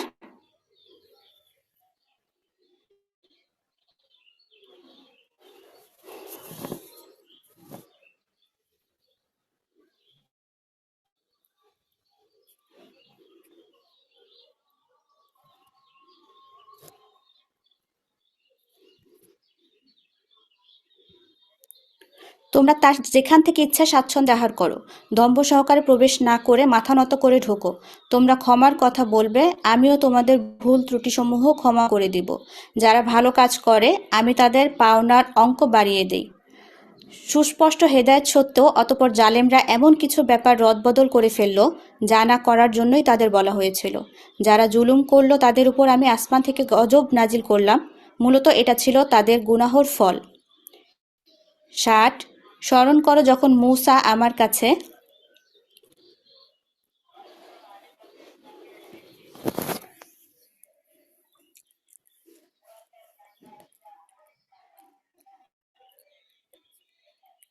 হ্যাঁ আপু, দেখা যাচ্ছে না? 60 স্মরণ জি যখন স্মরণ করো যখন মূসা আমার কাছে তার জাতির লোকদের জন্য পানি চাইল, আমি তাকে বললাম, তোমার লাঠি দিয়ে তুমি এই পাথরে আঘাত করো। আঘাত করা মাত্রই তা থেকে 12টি পানি নহর উৎপন্ন হয়ে গেল। জি আপু, একটু লেট করে আসছে আমার। প্রত্যেক গোত্র নিজেদের পানের ঘাট চিনে নিল। আমি বললাম, আল্লাহর দেয়া রেজেক থেকে তোমরা পানাহার করো, তবে জমিনে বিপর্যয় সৃষ্টি করো না। 61 স্মরণ করো তোমরা যখন বলেছিলে, হে মূসা, প্রতিদিন একই ধরনের খাবারের ওপর আমরা কিছুতেই আর ধৈর্য ধরে রাখতে পারছি না। তুমি তোমার মালিকের কাছে বলো, তিনি যেন আমাদের জন্য কিছু ভূমিজাত দ্রব্য, তরিতরকারি, পেঁয়াজ, রসুন, ভুট্টা, ডালের ব্যবস্থা করেন যা ভূমি উৎপাদন করে। সে বলল, তোমরা কি আল্লাহর পাঠানো এই উৎকৃষ্ট জিনিসের সাথে একটি তুচ্ছ জিনিসকে বদলে নিতে চাও? যদি তাই হয় তাহলে তোমরা অন্য কোনো শহরে সরে পড়ো, যেখানে তোমাদের এসব জিনিস যা তোমরা চাইবে তা অবশ্যই পাওয়া যাবে। আল্লাহ তাআলার আদেশ অমান্য করার ফলে অপমান ও দারিদ্র্য তাদের উপর ছেয়ে গেল। আল্লাহর গজব দ্বারা তারা আক্রান্ত হয়ে গেল। এটা এ কারণে যে এরা ক্রমাগত আল্লাহর আয়াত অস্বীকার করতে থাকলো এবং আল্লাহর নবীদের অন্যায়ভাবে হত্যা করতে থাকলো। আর এসব কিছুই এজন্য ছিল এরা নাফরমানী এবং সীমালঙ্ঘন করছিল। নিঃসন্দেহে যারা ঈমান এনেছে, যারা ছিল ইহুদি, খ্রিস্টান এবং সাবী, তাদের সবার মাঝে যে কেউই আল্লাহর উপর ঈমান আনবে পরকালের উপর এবং নেক কাজ করবে, তাদের জন্য তাদের মালিকের কাছে পুরস্কার থাকবে এবং এসব লোকের কোনো ভয় নেই, তারা চিন্তিতও হবে না। স্মরণ করো যখন আমি তোমাদের কাছ থেকে প্রতিশ্রুতি নিয়েছিলাম এবং তুর পাহাড়কে আমি তোমাদের উপর তুলে ধরে বলেছিলাম, যে কিতাব তোমাদের আমি দান করেছি তা শক্তভাবে আঁকড়ে ধরো এবং তাতে যা কিছু আছে তা স্মরণ রেখো, আশা করা যায় তোমরা শয়তান থেকে বাঁচতে পারবে। 64 অতঃপর তোমরা এ ঘটনার পর ওয়াদা থেকে ফিরে গেলে। আসলে আল্লাহর অনুদান ও রহমত যদি তোমাদের উপর না থাকতো তাহলে তোমরা অবশ্যই ধ্বংস হয়ে যেতে। 65 তোমরা তো ভালো করেই তাদের জানো যারা তোমাদের মধ্যে শনিবারে আল্লাহর আদেশের সীমা লঙ্ঘন করেছে। অতঃপর আমি তাদের শুধু এটুকুই বলেছি, যাও, এবার তোমরা সবাই অপমানিত বানরে পরিণত হয়ে যাও। একে আমি সেসব মানুষদের যারা তখন সেখানে মজুদ ছিল আরো যারা পরে আসবে তাদের সবার জন্যই একে আমি দৃষ্টান্তমূলক ঘটনা বানিয়ে দিয়েছি। যারা তাকওয়া অবলম্বন করে তাদের জন্য এটি ছিল একটি উপদেশ। 67 স্মরণ করো যখন মূসা তার জাতিকে বলল, অবশ্যই আল্লাহ তাআলা তোমাদের তার নামে একটি গাভী জবাই করার আদেশ দিচ্ছেন। তারা বলল, হে মূসা, এ কথা বলে তুমি কি আমাদের সাথে তামাশা করছো? সে বলল, আমি তামাশা করে জাহেলদের দলে শামিল হওয়া থেকে আল্লাহ তাআলার কাছে পানাহ চাই। তারা বলল, তুমি তোমার রবকে বলো আমাদের তিনি যেন সুস্পষ্টভাবে বলে দেন সে জন্তুটি কেমন হবে। সে বলল, অবশ্যই তা হবে এমন যা বৃদ্ধ হবে না, আবার একেবারে বাচ্চাও হবে না, বরং তা হবে এর মাঝামাঝি বয়সের। যাও, এখন যা কিছু তোমাদের নির্দেশ দেওয়া হচ্ছে তাই করো। 69 যারা মূসাকে বলল, তুমি তোমার রবকে জিজ্ঞেস করে নাও, তিনি আমাদের যেন বলে দেন তার রংটা কেমন হবে। সে বলল, তা হবে হলুদ রঙের, তার রং এত আকর্ষণীয় হবে যে যারা তার দিকে তাকাবে তা তাদেরই পরিতৃপ্ত করবে। 70 তারা বলল, হে মূসা, তুমি তোমার মালিককে আবার জিজ্ঞেস করে নাও, আসলে তা কী ধরনের গাভী হবে। আমাদের কাছে তো সব গাভী দেখতে একই ধরনের মনে হয়। আল্লাহ তাআলা চাইলে এবার আমরা অবশ্যই সঠিক পথে চলতে পারবো।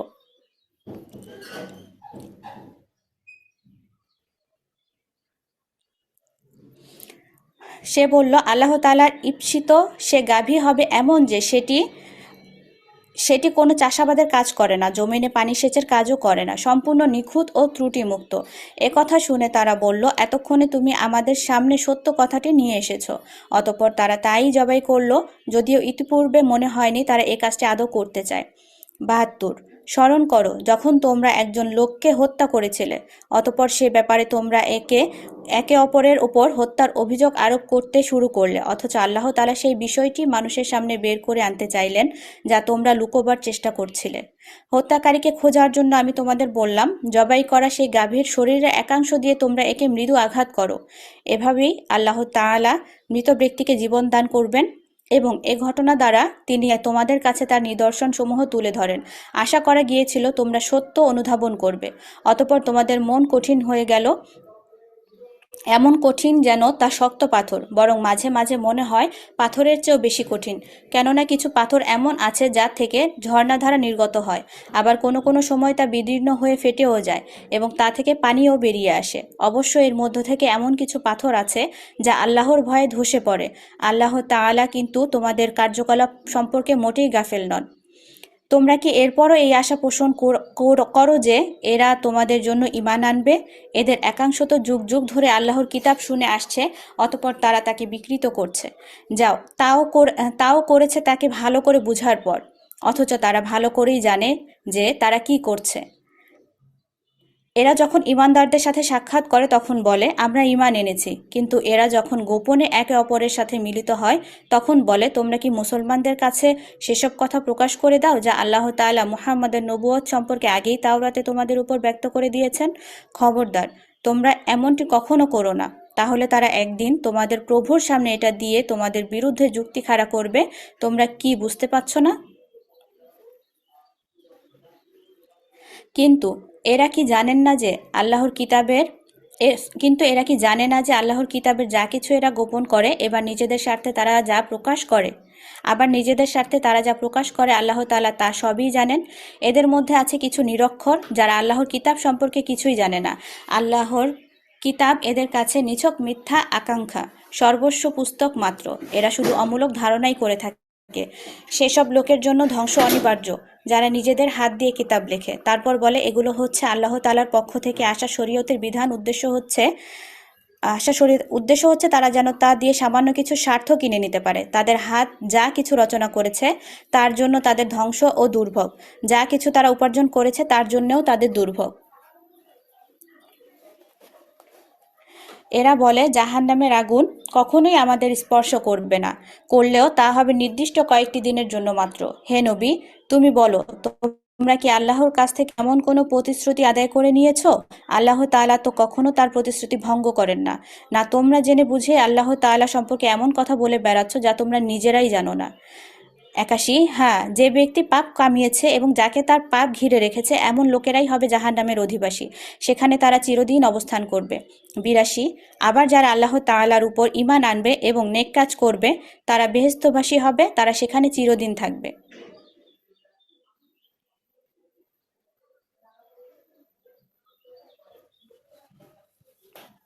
স্মরণ করো যখন আমি বনী ইসরাইলদের কাছ থেকে এ মর্মে প্রতিশ্রুতি নিয়েছিলাম যে তোমরা আল্লাহ তাআলা ছাড়া অন্য কারো ইবাদত করবে না এবং মাতা পিতার সাথে সদ্ব্যবহার করবে, আত্মীয় স্বজন, এতিম, মিসকিনদের সাথে ভালো ব্যবহার করবে, মানুষদের সাথে সুন্দর করে কথা বলবে, নামাজ আদায় করবে, যাকাত প্রদান করবে। অতঃপর তোমাদের মধ্যে সামান্য কিছু সংখ্যক লোক ছাড়া অধিকাংশই এই প্রতিশ্রুতি থেকে ফিরে গেছে। এভাবেই তোমরা মুখ ফিরিয়ে নিয়েছিলে। তোমাদের কাছ থেকে আমি এই প্রতিশ্রুতিও নিয়েছিলাম যে তোমরা তোমাদের কারো রক্তপাত করবে না এবং নিজেদের লোকদের তাদের ঘরবাড়ি থেকে উচ্ছেদ করবে না। অতঃপর তোমরা তা স্বীকারও করে নিয়েছিলে, তোমরা তো নিজেরাই এই সাক্ষ্য দিচ্ছ। ৮৫। তারপর এই হচ্ছ তোমরা তোমরা নিজেদের হত্যা করতে লাগলে, তোমাদের এক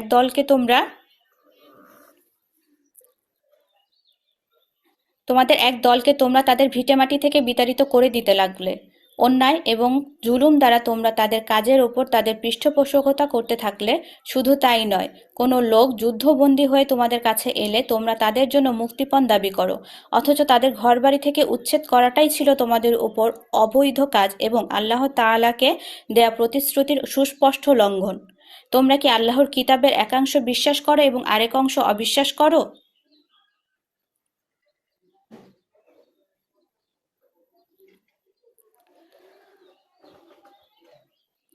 সাবধান, কখনো যদি কোনো জাতি কিংবা ব্যক্তি দ্বীনের অংশবিশেষের উপর ঈমান আনয়নের এই আচরণ করে, তাদের শাস্তি ছাড়া আর কি হবে যে পার্থিব জীবনে তাদের লাঞ্ছনা ভোগ করতে হবে, পরকালেও তাদের কঠিনতম আযাবের দিকে নিক্ষেপ করা হবে।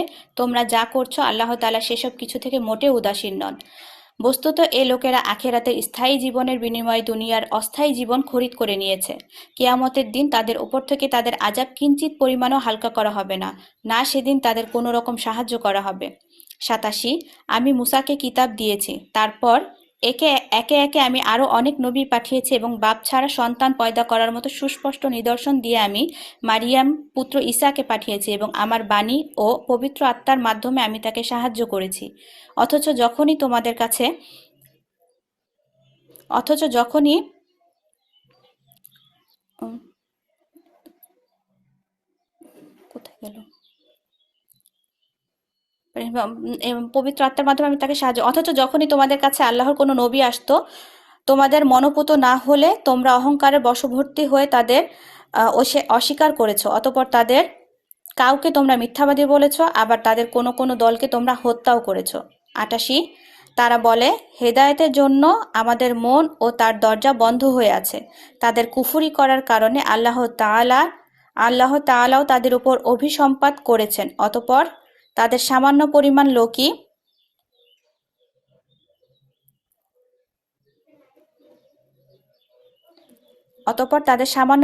লোকই ঈমান এনেছে। 89। যখনই তাদের কাছে আল্লাহর পক্ষ থেকে কোনো কিতাব নাজিল হলো যা তাদের কাছে মজুদ কিতাবের সত্যতা স্বীকার করে, অথচ এর আগে তারা নিজেরাই অন্যান্য কাফেরদের উপর বিজয়ী হওয়ার জন্য এই কিতাব ও তার বাহকের আগমন কামনা করছিল, কিন্তু আজ যখন তা তাদের কাছে এলো এবং যাকে তারা যথাযথ চিনতেও পারল, তারা অস্বীকার করলো। যারা আল্লাহর কিতাব অস্বীকার করে তাদের উপর আল্লাহর অভিসম্পাত। 90। কত নিকৃষ্ট বস্তু সেটি, যার বিনিময়ে তারা তাদের নিজেদের বিক্রয় করে দিয়েছে।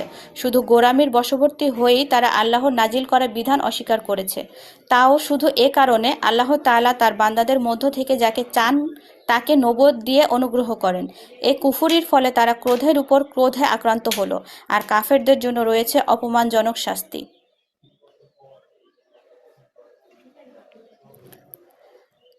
যখন তাদের বলা হয় আল্লাহ তাআলা যা কিছু নাজিল করেছেন তার উপর ঈমান আনো, তখন তারা বলে, আমরা তো শুধু সেসব কিছুর উপরই ঈমান আনি যা আমাদের বনী ইসরাইল জাতির উপর নাজিল করা হয়েছে। এর বাইরে যা তা তারা অস্বীকার করে, অথচ তা একান্ত সত্য। তা তাদের কাছে নাজিল করা আল্লাহর কথাগুলোকেও সত্য বলে স্বীকার করে। হে নবী, তুমি বলো, তোমরা যদি ঈমানদারী হও তাহলে এর আগে আল্লাহর নবীদের হত্যা করেছিলে কেন? 92। তোমাদের কাছে তো সুস্পষ্ট নিদর্শন সহকারে মূসাও নবী হয়ে এসেছিল, অতঃপর তার সামান্য অনুপস্থিতির পরেই তোমরা একটি বাছুরকে মাবুদ বলে গ্রহণ করে নিলে। তোমরা আসলেই জালেম। 93। স্মরণ করো যখন আমি তোমাদের কাছ থেকে একটি প্রতিশ্রুতি আদায় করেছিলাম, তোমাদের মাথার উপর তুর পাহাড় তুলে ধরে আমি বলেছিলাম, যা কিছু বিধিবিধান আমি তোমাদের দিয়েছি তা শক্ত করে আঁকড়ে ধরো এবং আমার কথাগুলো শোনো। এর জবাবে তারা মুখে তো বলল, হ্যাঁ আমরা তোমার কথা শুনেছি, কিন্তু বাস্তবে তা অস্বীকার করে তারা বলল, আমরা তো অমান্য করলাম। আসলে আল্লাহ তাআলাকে তাদের অস্বীকার করার কারণে সেই বাছুরকে মাবুদ বানানো। এর নেশা দ্বারা কখনো তাদের মনকে আকৃষ্ট করে রাখা হয়েছিল। তুমি বলো, যদি তোমরা সত্যিই মোমেন হও তাহলে বলতে পারো, এটা কত খারাপ ঈমান যা তোমাদের এই ধরনের কাজের আদেশ দেয়। জি আপু, 93। 94। জি, 94। হে নবী, তুমি বলো, যদি তোমরা মনে করো অন্যদের বদলে পরকালের নিবাস আল্লাহর কাছে শুধু তোমাদের জন্যই নির্দিষ্ট, তাহলে তা পাওয়ার জন্য তোমরা মৃত্যু কামনা করো না কেন, যদি তোমরা সত্যবাদী হও। 95। হে নবী, জেনে রাখো, তারা নিজেদের হাত দিয়ে যা অর্জন করেছে তার পরিণাম জানার পর এরা কখনো তা কামনা করবে না। আল্লাহ তাআলা জালেমদের ভালো করেই জানেন। তুমি অবশ্যই তাদেরকে দেখতে পাবে বেঁচে থাকার উপর তারা বেশি লোভী। যারা শিরক করে তারাও এদের মতোই। এদের প্রত্যেক ব্যক্তি 1000 বছর জীবিত থাকতে চায়, কিন্তু যত দীর্ঘ জীবনী এদের দেয়া হোক না কেন, তা কখনো আল্লাহর আযাব থেকে এদের বাঁচাতে পারবে না। আল্লাহ তাআলা এদের যাবতীয় কাজকর্ম পর্যবেক্ষণ করেন। 97। হে নবী, তুমি বলো, কে সে ব্যক্তি যে জিবরিলের শত্রু হতে পারে, অথচ সে তো আল্লাহর আদেশে আল্লাহর এমন সব বাণী তোমাদের অন্তঃকরণে নাজিল করে যা তাদের কাছে মজুদ বিষয় সমূহের সত্যতা স্বীকার করে। আসলে এ গ্রন্থ হচ্ছে মুমিনদের জন্য হেদায়াত এবং সুসংবাদ। 98। যারা আল্লাহর শত্রু তার বাণীবাহক ফেরেশতার এবং রসুলের, শত্রু জিবরিলের এবং মিকাইলের, তাদের জানা উচিত স্বয়ং আল্লাহ তাআলাই হচ্ছেন কাফেরদের বড় শত্রু। 99। অবশ্যই আমি তোমার কাছে সুস্পষ্ট নিদর্শন সমূহ পাঠিয়েছি, পাপী ব্যক্তিরা ছাড়া তাকে কেউ অস্বীকার করতে পারে না। 100। এমন কি হয়নি যে যখনই তারা কোনো ওয়াদা করেছে তখনই তাদের একদল তা ভঙ্গ করেছে? মূলত তাদের অধিকাংশ লোকই ঈমান আনে না। 101। যখনই তাদের কাছে আল্লাহর পক্ষ থেকে কোনো নবী আসে এবং যে তাদের কাছে আগের কিতাবে যেসব কথা মজুদ রয়েছে তার সত্যতা স্বীকার করে, তখনই সেই আগের কিতাব যাদের দেয়া হয়েছে তাদের একটি দল আল্লাহর পূর্ববর্তী কিতাবের কথাগুলোকে এমন ভাবে তাদের পেছনের দিকে ফেলে দেয় যেন তারা এ ব্যাপারে কিছুই জানে না। 102। এর সাথে জাদু মন্ত্রের এমন কিছু জিনিসও এরা অনুসরণ করতে শুরু করলো যা শয়তানরা সুলাইমান নবীর রাজত্বের সময় পড়তো। সত্যি কথা হচ্ছে, সুলাইমান কখনো জাদু ব্যবহার করে আল্লাহকে অস্বীকার করেননি, বরং তাকে অস্বীকার তো করেছে সেসব অভিশপ্ত শয়তান যারা মানুষকে জাদু মন্ত্র শিক্ষা দিয়েছে। ব্যাবিলনের হারুত মারুত দুজন ফেরেশতার কাছে যা কিছু পাঠানো হয়েছিল তা ছিল জাদু পাগল মানুষদের পরীক্ষার জন্য। আল্লাহর সেই দুইজন ফেরেশতা কাউকে ততক্ষণ পর্যন্ত এ বিষয়ে শিক্ষা দিত না যতক্ষণ পর্যন্ত তারা এ কথাটা তাদের বলে না দিত যে আমরা হচ্ছি আল্লাহর পরীক্ষা মাত্র। অতএব কোনো অবস্থায় তুমি এ বিদ্যা দিয়ে আল্লাহ তাআলাকে অস্বীকার করো না। এ সত্ত্বেও তারা তাদের কাছ থেকে এমন কিছু বিদ্যা শিখে নিয়েছিল যা দিয়ে এরা স্বামী স্ত্রীর মাঝে বিচ্ছেদের সৃষ্টি করত, যদিও আল্লাহর ইচ্ছা ছাড়া কেউ কারো সামান্যতম ক্ষতিও সাধন করতে পারে না। তারা মূলত এমন কিছু শিখে যা তাদের কোনো উপকার যেমন করতে পারে না, তেমনি তা তাদের কোনো ক্ষতিও করতে পারে না। তারা ভালো করেই এটা জেনে নিল যে শ্রম ও অর্থ দিয়ে যা তারা কিনে নিয়েছে পরকালে তার কোনো মূল্য নেই। তারা নিজেদের জীবনের পরিবর্তে যা ক্রয় করে নিয়েছে তা সত্যিই নিকৃষ্ট। কত ভালো হতো যদি তারা কথাটা জানতো। 103। তারা যদি আল্লাহর উপর ঈমান আনতো এবং তাকওয়া অবলম্বন করত, তাহলে আল্লাহর পক্ষ থেকে তারা উৎকৃষ্টতম পুরস্কার পেত। কত ভালো হতো যদি তারা এটা অনুধাবন করত। 104। হে ঈমানদার ব্যক্তিরা, ধৃষ্টতার সাথে কখনো বলো না, হে নবী, তুমি আমাদের কথা শোনো। বরং তার দৃষ্টি আকর্ষণ করতে হলে বলো, হে নবী, আমাদের প্রতি লক্ষ্য করো। তোমরা সর্বদা তার কথা শুনবে। মনে রাখবে, যারা তার কথা অস্বীকার করে তাদের জন্য অত্যন্ত বেদনাদায়ক শাস্তি রয়েছে। 105। আসলে এই আহলে কিতাব এবং যারা শিরক করে তারা কেউই এটা পছন্দ করে না যে তোমার কাছে তোমার মালিকের পক্ষ থেকে ভালো কিছু নাজিল হোক, কিন্তু আল্লাহ তাআলা যাকে চান তাকেই তার অনুগ্রহে নবুয়তের জন্য বেছে নেন। আল্লাহ তাআলা অত্যন্ত অনুগ্রহশীল। 106। আমি যখন কোনো আয়াত বাতিল করে দেই কিংবা বিশেষ কারণে মানুষদের তা ভুলিয়ে দিতে চাই, তখন তার জায়গায় তার চেয়ে উৎকৃষ্ট কিংবা তারই মতো কোনো আয়াত এনে হাজির করি। তুমি কি জানো না আল্লাহ তাআলা সবকিছুর উপর ক্ষমতাবান? 107। তুমি কি জানো না আসমান সমূহ এবং জমিনের সার্বভৌমত্ব একমাত্র আল্লাহ তাআলার জন্যই নির্দিষ্ট। আল্লাহ তাআলা ছাড়া তোমাদের কোনো বন্ধু নেই, নেই কোনো সাহায্যকারীও। 108। তোমরা কি তোমাদের নবীর কাছে সে ধরনের উদ্ভট প্রশ্ন করতে চাও যেমনই তোমাদের আগে মূসাকে প্রশ্ন করা হয়েছিল? কেউ যদি ঈমানকে কুফরের সাথে বদল করে নেয় তাহলে সে ব্যক্তি সোজা পথ থেকে গোমরাহ হয়ে যাবে। 109। আহলে কিতাবদের অনেকেই বিদ্বেষের কারণে ঈমানের বদলে তোমাদের আবার সেই কুফরিতেই ফিরিয়ে নিতে চাইবে। এমনকি সত্য তাদের কাছে স্পষ্ট হয়ে যাওয়ার পরেও তারা এ পথ থেকে বিরত হবে না। অতএব তাদের ব্যাপারে আল্লাহর সিদ্ধান্ত আসা পর্যন্ত তোমরা ক্ষমার নীতির অবলম্বন করো এবং তাদের সাথে ভালো ব্যবহার করো। অবশ্যই আল্লাহ তাআলা সব কিছুর উপর ক্ষমতাবান। 110। তোমরা নামাজ প্রতিষ্ঠা করো এবং যাকাত আদায় করো। এর মাধ্যমে যেসব নেকি তোমরা আল্লাহর কাছে অগ্রিম পাঠাবে তার কাছে গিয়ে এর সবই তোমরা মজুদ পাবে। তোমরা যা কিছুই করো আল্লাহ তাআলা অবশ্যই এর সব কিছু দেখতে পান। 111। তারা বলে, ইয়াহুদি কিংবা খ্রিস্টান ছাড়া আর কেউই বেহেশতে প্রবেশ করবে না। আসলে এগুলো তাদের একটা মিথ্যা কল্পনা। হে নবী, তুমি বলো, যদি তোমরা সত্যবাদী হও তাহলে তোমাদের দলিল প্রমাণ নিয়ে এসো। 112। হ্যাঁ, যে ব্যক্তি সৎকর্মশীল হয়ে আল্লাহর সামনে নিজের সত্তাকে সমর্পণ করে দেবে, তার জন্য তার মালিকের কাছে এর বিনিময়ে থাকবে তাদের কোনো ভয়ভীতি নেই, আর না তারা সেদিন চিন্তান্বিত হবে। 113। ইহুদিরা বলে খ্রিস্টানরা কোনো কিছুর উপরই প্রতিষ্ঠিত নয়। খ্রিস্টানরা বলে ইহুদিরাও কোনো কিছুর উপর প্রতিষ্ঠিত নয়, অথচ এরা উভয়ই কিতাব পাঠ করে। এভাবেই যারা আদৌ কিতাবের কোনো কিছুই জানে না, এমন লোকেরা আবার এদের উভয় সম্পর্কে তাদের কথার মতো এই একই ধরনের কথা বলে। তারা যে বিষয়ে মতবিরোধ করছে, আল্লাহ তাআলা শেষ বিচারের দিন সে বিষয়ে তাদের মাঝে মীমাংসা করে দেবেন। 114। তার চেয়ে বড় জালেম আর কে আছে, যে ব্যক্তি আল্লাহর ঘর মসজিদে তার নাম স্মরণ করতে বাধা দেয় এবং তার ধ্বংস সাধনে সচেষ্ট হয়। এই ধরনের লোকদের তো তাতে ঢোকা অশোভনীয় অশোভনীয়ই নয়, তবে একান্ত ভীত সন্ত্রস্ত ভাবে ঢুকলে তা ভিন্ন কথা। তাদের জন্য পৃথিবীতে যেমন অপমান লাঞ্ছনা রয়েছে, তেমনি রয়েছে পরকালে কঠিনতম শাস্তি। 115। পূর্ব পশ্চিম সবই আল্লাহ তাআলার। তোমরা যেদিকেই মুখ ফিরাবে সেদিকেই তো আল্লাহ তাআলা রয়েছেন। অবশ্যই আল্লাহ তাআলা সর্বব্যাপী এবং জ্ঞানী। 116। খ্রিস্টান লোকেরা বলে আল্লাহ তাআলা অমুককে নিজের সন্তান রূপে গ্রহণ করেছেন, অথচ সব পবিত্রতা একান্তভাবে তার। তিনি এসব কিছুর অনেক ঊর্ধ্বে। আসমান সমূহ ও জমিনের সব কিছুই তার জন্যে। এই সকল বস্তুই তার অনুগত। 117। আসমান সমূহ এবং জমিনের তিনিই হচ্ছেন উদ্ভাবক। যখন তিনি কোনো একটি বিষয়ের সিদ্ধান্ত গ্রহণ করেন, সে ব্যাপারে শুধু এইটুকুই বলেন হও, আর সাথে সাথেই তা হয়ে যায়। 118। যারা সঠিক কথা জানে না তারা বলে আল্লাহ তাআলা নিজে আমাদের সাথে কথা বলেন না কেন, অথবা এমন কোনো নিদর্শন আমাদের কাছে কেন আসে না যার মাধ্যমে আমরা তাকে চিনতে পারবো। এদের আগের লোকেরাও এদের মতো করেই কথা বলতো। এদের সবার মন আসলে একই ধরনের। আল্লাহকে যারা দৃঢ়ভাবে বিশ্বাস করে, আমি তাদের জন্য আমার নিদর্শন সমূহ সুস্পষ্ট করে পেশ করে দিয়েছি। 119।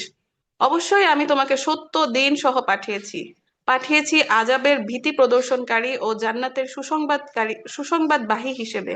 জেনে রেখো, তোমাকে জাহান্নামের অধিবাসীদের ব্যাপারে কোনো রকম প্রশ্ন করা হবে না। 120। ইহুদি ও খ্রিস্টানরা কখনো তোমার ওপর খুশি হবে না যতক্ষণ না তুমি তাদের দলের অনুসরণ করতে শুরু করবে। তুমি তাদের বলো, আল্লাহ তাআলার হেদায়েতই হচ্ছে একমাত্র পথ, একমাত্র হেদায়েত। তোমার কাছে সঠিক জ্ঞান আসার পরেও যদি তুমি তাদের ইচ্ছা অনুসারে চলতে থাকো, তাহলে আল্লাহ তাআলা ছাড়া তোমার কোনো বন্ধু ও সাহায্যকারী থাকবে না। 121। যাদের আমি কিতাব দিয়েছি তাদের মাঝে এমন কিছু লোকও আছে যারা এই কোরআনকে তিলাওয়াতের হক আদায় করে পড়ে। তারা তার ওপর ঈমানও এনেছে। যারা একে অস্বীকার করে তারাই হচ্ছে আসল ক্ষতিগ্রস্ত লোক। 122। হে বনি ইসরায়েল জাতি, তোমরা আমার সেই নিয়ামত স্মরণ করো যা আমি তোমাদের ওপর দান করেছি। সেই নিয়ামতের অংশ হিসেবে আমি এক সময় তোমাদের সৃষ্টিকুলের ওপর শ্রেষ্ঠত্ব দান করেছিলাম। 123। তোমরা সেই দিনটিকে ভয় করো যেদিন একজন মানুষ আরেকজনের কোনোই কাজে আসবে না। সেদিন তার কাছ থেকে কোনো রকম বিনিময় নেওয়া হবে। একের পক্ষে অন্যের সুপারিশও সেদিন কোনো উপকারে আসবে না। সেদিন মানে এসব এখানে লোক। কি না আগের একটা যোগ করছে যে না সেদিন তার কাছ থেকে, বুঝছেন? ও, হ্যাঁ, সরি, এর জন্য এলোমেলো হয়েছে, জি সরি। তোমরা সেই দিনটিকে ভয় করো যেদিন একজন মানুষ আরেকজনের কোনোই কাজে আসবে না। না সেদিন তার কাছ থেকে কোনো রকম বিনিময় নেওয়া হবে। একের পক্ষে অন্যের সুপারিশও সেদিন কোনো উপকারে আসবে না। সেদিন এসব লোকের কোনো রকম সাহায্যও করা হবে না। 124। স্মরণ করো যখন ইব্রাহিমকে তার রব কতিপয় বিষয়ে তার আনুগত্যের পরীক্ষা নিলেন, অতঃপর সে তা পুরোপুরি পূরণ করলো। আল্লাহ তাআলা বললেন, আমি তোমাকে মানব জাতির জন্য নেতা বানাতে চাই। সে বলল, আমার ভবিষ্যৎ বংশধররাও কি নেতা হিসেবে বিবেচিত হবে? আল্লাহ তাআলা বললেন, আমার এই প্রতিশ্রুতি জালেমদের কাছে পৌঁছবে না। 125। স্মরণ করো আমি যখন মানুষদের মিলনস্থল ও নিরাপত্তার কেন্দ্র হিসেবে কাবা নির্মাণ করেছিলাম। আমি তখন তাদের আদেশ দিয়েছিলাম, তোমরা ইব্রাহিমের দাঁড়ানোর স্থানটিকে নামাজের স্থান হিসেবে গ্রহণ করো। আমি ইব্রাহিম ও ইসমাইলকে আদেশ দিয়েছিলাম যেন তারা আমার ঘর কাবাকে হজ ও উমরার তাওয়াফকারীদের জন্য, আল্লাহর ইবাদতে আত্মনিয়োগকারীদের জন্য, সর্বোপরি তার নামে রুকু সিজদাকারীদের জন্য পবিত্র করে রাখে। 126। ইব্রাহিম যখন বলেছিল, হে রব, এ শহরকে তুমি শান্তি ও নিরাপত্তার শহর বানিয়ে দাও, এবং এখানকার অধিবাসীদের মাঝে যে কিংবা যারা আল্লাহ তাআলা এবং পরকাল দিবসকে বিশ্বাস করে তুমি তাদের ফলমূল দিয়ে রিজিক দাও। আল্লাহ তাআলা বললেন, হ্যাঁ, যে ব্যক্তি আমাকে অস্বীকার করবে তাকেও আমি অল্প কয়েকদিন জীবনের উপকরণ উপভোগ করাতে থাকবো। অতঃপর আমি ধীরে ধীরে তাদের আগুনের আযাবের জন্য বাধ্য করব, যা সত্যিই বড় নিকৃষ্টতম স্থান। 127। ইব্রাহিম ও ইসমাইল যখন এই ঘরের ভিত্তি উঠাচ্ছিল তখন তারা আল্লাহর কাছে দোয়া করলো, হে আমাদের রব, আমরা যে উদ্দেশ্যে এই ঘর নির্মাণ করেছি তা তুমি আমাদের কাছ থেকে কবুল করো। অবশ্যই তুমি সবকিছু জানো এবং সবকিছু শোনো। 128। তারা আরো বলল, হে আমাদের রব, আমাদের উভয়কে তুমি তোমার অনুগত মুসলিম বান্দা বানাও এবং আমাদের পরবর্তী বংশধরদের মাঝ থেকেও তুমি তোমার একদল অনুগত বান্দা পাঠিয়ে দাও। হে মালিক, তুমি ইবাদতের আনুষ্ঠানিক নিয়ম নীতি সমূহ আমাদের দেখিয়ে দাও এবং তুমি আমাদের উপর দয়া পরবশ হও। অবশ্যই তুমি তওবা কবুলকারী ও পরম দয়ালু। 129।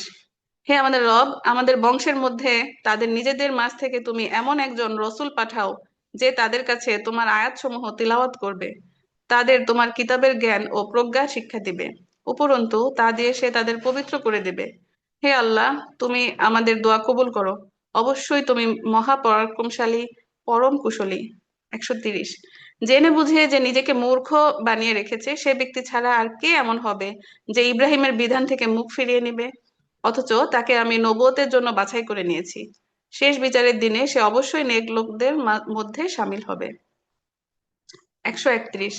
যখন আমি তাকে বললাম তুমি আমার অনুগত মুসলিম হয়ে যাও, সে বলল, আমি সৃষ্টিকুলের মালিক আল্লাহ তাআলার পূর্ণ আনুগত্য স্বীকার করে নিলাম। 132। যে পথ ইব্রাহিম নিজের জন্য বেছে নিল সে পথে চলার জন্য সে তার সন্তান সন্ততিকেও ওয়াসিয়ত করে গেল। ইয়াকুবও তার সন্তানদের ওয়াসিয়ত করে বলল, হে আমার সন্তানেরা, নিশ্চয়ই আল্লাহ তাআলা তোমাদের জন্য এই দিনকে পছন্দ করে দিয়েছেন। অতএব কোনো অবস্থায় এই বিধানের আনুগত্য স্বীকার করা ব্যতি রেখে তোমরা মৃত্যুবরণ করো না।